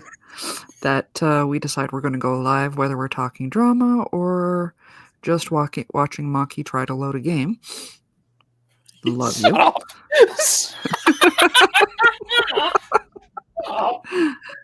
Mondays, Tuesdays, or whenever Brucifer decides he wants to have me on. You can also find me with the Kingdom of Nerds. And just yesterday, I was on with the Lethal Geeks. I post every time I'm live. I post it in my community tab on my YouTube page, so you have to be following me to find out where I'm going to be. You should be posting it to Discord too. I'm just saying. I should. There's a few Discords I should probably drop it in, but I'm still learning to cohabitate with Discord. Okay. Thank you. I promise next Sunday, if not this week. It will be this week, Mom Bear, guaranteed, okay? Mm-hmm. Yeah, will you hold me up on that? Yeah. Okay. If not, I will sick the chibi bear on you. We do not. I don't think nobody wants that, so. No. I shall unleash the chibi bear. He wants that. Okay. But what you guys want is Makini in the morning, which will be Monday, Wednesday, and Friday. By the way, Friday is this one here. Friday is Saya's birthday. So I'm hoping to have the full design ready by Friday. Really appreciate you guys so much. You guys are freaking amazing. So we'll do a special birthday celebration for Saya on Friday. The batches. Okay, I am very late. On sending all the batches from term 5. I will do it this week. Okay, it will be this week. It's just after this show is over, I am going to be busy. I got adult things to do and set up, not including setting up for Makini in the morning, but I will be sending the batches out this week, guaranteed. I apologize to all of my members. I apologize sincerely. I will try to get it out as soon as possible this week, okay? So hold me up on that. In the meantime, Makini in the morning this week. I do want to talk about the whole Monolith shutting down and Warner Brothers games. So I'm hoping to make a video of that this week. So I'm going to be very busy, like I always am. I'm going to be busy, like left and right. So I'm working. I'm constantly working. This shows how bad I want this. Like, speaking of which, we're gunning for 6K, double or nothing. 6,000 subscribers by the end of the year.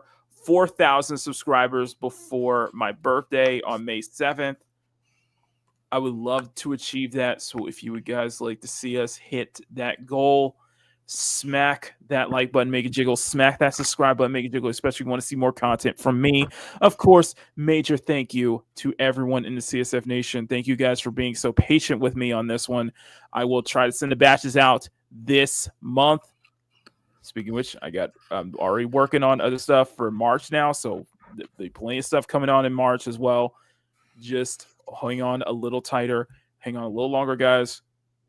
It will be worth it. I know it. I apologize if I'm running late on sending the batches out to all my channel members. I really apologize. But you guys are freaking amazing.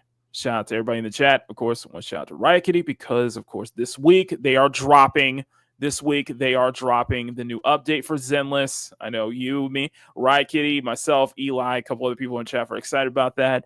I got Rena, so Rena will be the next super chat break, which I will hopefully have ready by next Sunday. All of that good stuff. And that is it. I will see you all next time. I am from Mama Bear. I am Makini90, art streamer and illustrator, and thank you for tuning in to the sexiest Sunday afternoon art show on YouTube that we call Makini Live. Until tomorrow, stay cute, stay sexy, have fun, take care, much love. Never apologize for wanting to attract women in your media, especially in your video games. And regardless if you're a creator, regardless if you're making a product, appreciate your fan base, okay? Do not turn on your fans, guys. Appreciate the criticism, because what we've shown, the examples we've shown, are examples of what not to do, or the consequences of what could happen if you do turn on your dedicated fan base. So guys, appreciate, regardless if it's a big fan base, small fans, appreciate your fans, guys. Appreciate the people who do support you, support your work, who love the work that you do. Show them a little appreciation today, okay? But the most important thing, as I always say, and above all else, never stop drawing. So we're going to get out of here, of course, to a certain, well, I can't zoom back up to the chat because the chat is so far gone, but to a certain Maria. If you are still watching, let me see if I can, you know what? No, I'm going to test something. I'm going to test something right now. Hold on, I'm going to test something right now. I'm going to see if she's still in the chat, though. Hold on. Let's see. So what if I type her name? If I type her name in the chat, I wonder. Oh, she's not here. Dang it. Okay. I was also Maria, if you're watching, and I know you're watching, I'm going to send this to you, by the way. I'm going to send this to you. But if you're watching, stay tuned for the outro. Anyway, I'm out of here. I love y'all. We'll see y'all next time. Until then, peace. Later. Cute, sexy, and fun. That is definitely the best way to describe our channel members as well. We'd like to thank every one of you in the CSF Nation for supporting Makini and what he does for his YouTube channel. If you would like to become a CSF Nation member, join the channel for as low as $1 a month. You get access to exclusive art drops that Makini drops every 2 months for his channel members. We'd love to see you here in the CSF Nation. You are in excellent company, and we thank you once again for your incredible support. CSF Nation for life. Mwah. That's it.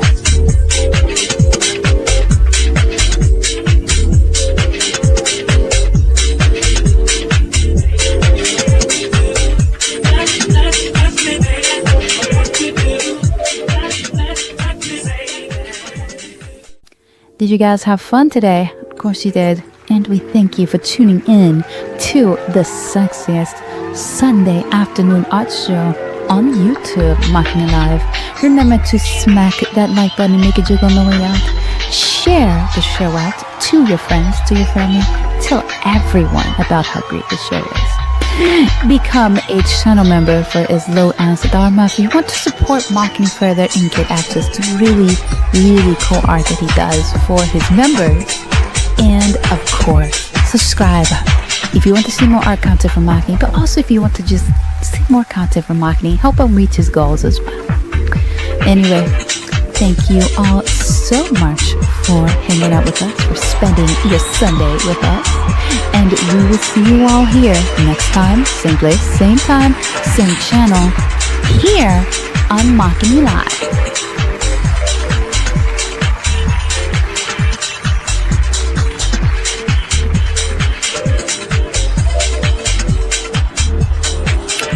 Makini Live is filmed before a live studio audience at Makini Studios in Akiri Village's North Tower, right in the heart of Pacific City.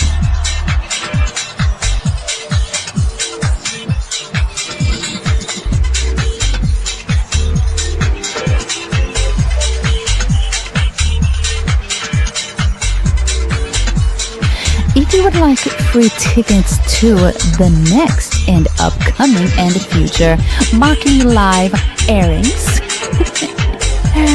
all you have to do is visit youtube.com/Makini90 or call 765-9077 toll free for free tickets. Thank you. I would like to say thank you once again to Makini and to the girls, of course, for letting me host this week's episode of Makini Live. And I hope to do it again soon. And of course, Saya, we look forward to celebrating your birthday on Friday as well. I will see all of you over on Makini in the morning. Until then, Makini Live is produced by Silver Night Productions with Makini Draws Productions in association with Enisa Laka Television and Makata Banks Entertainment, and is distributed by CSF Nation Domestic Television Distribution. Ciao!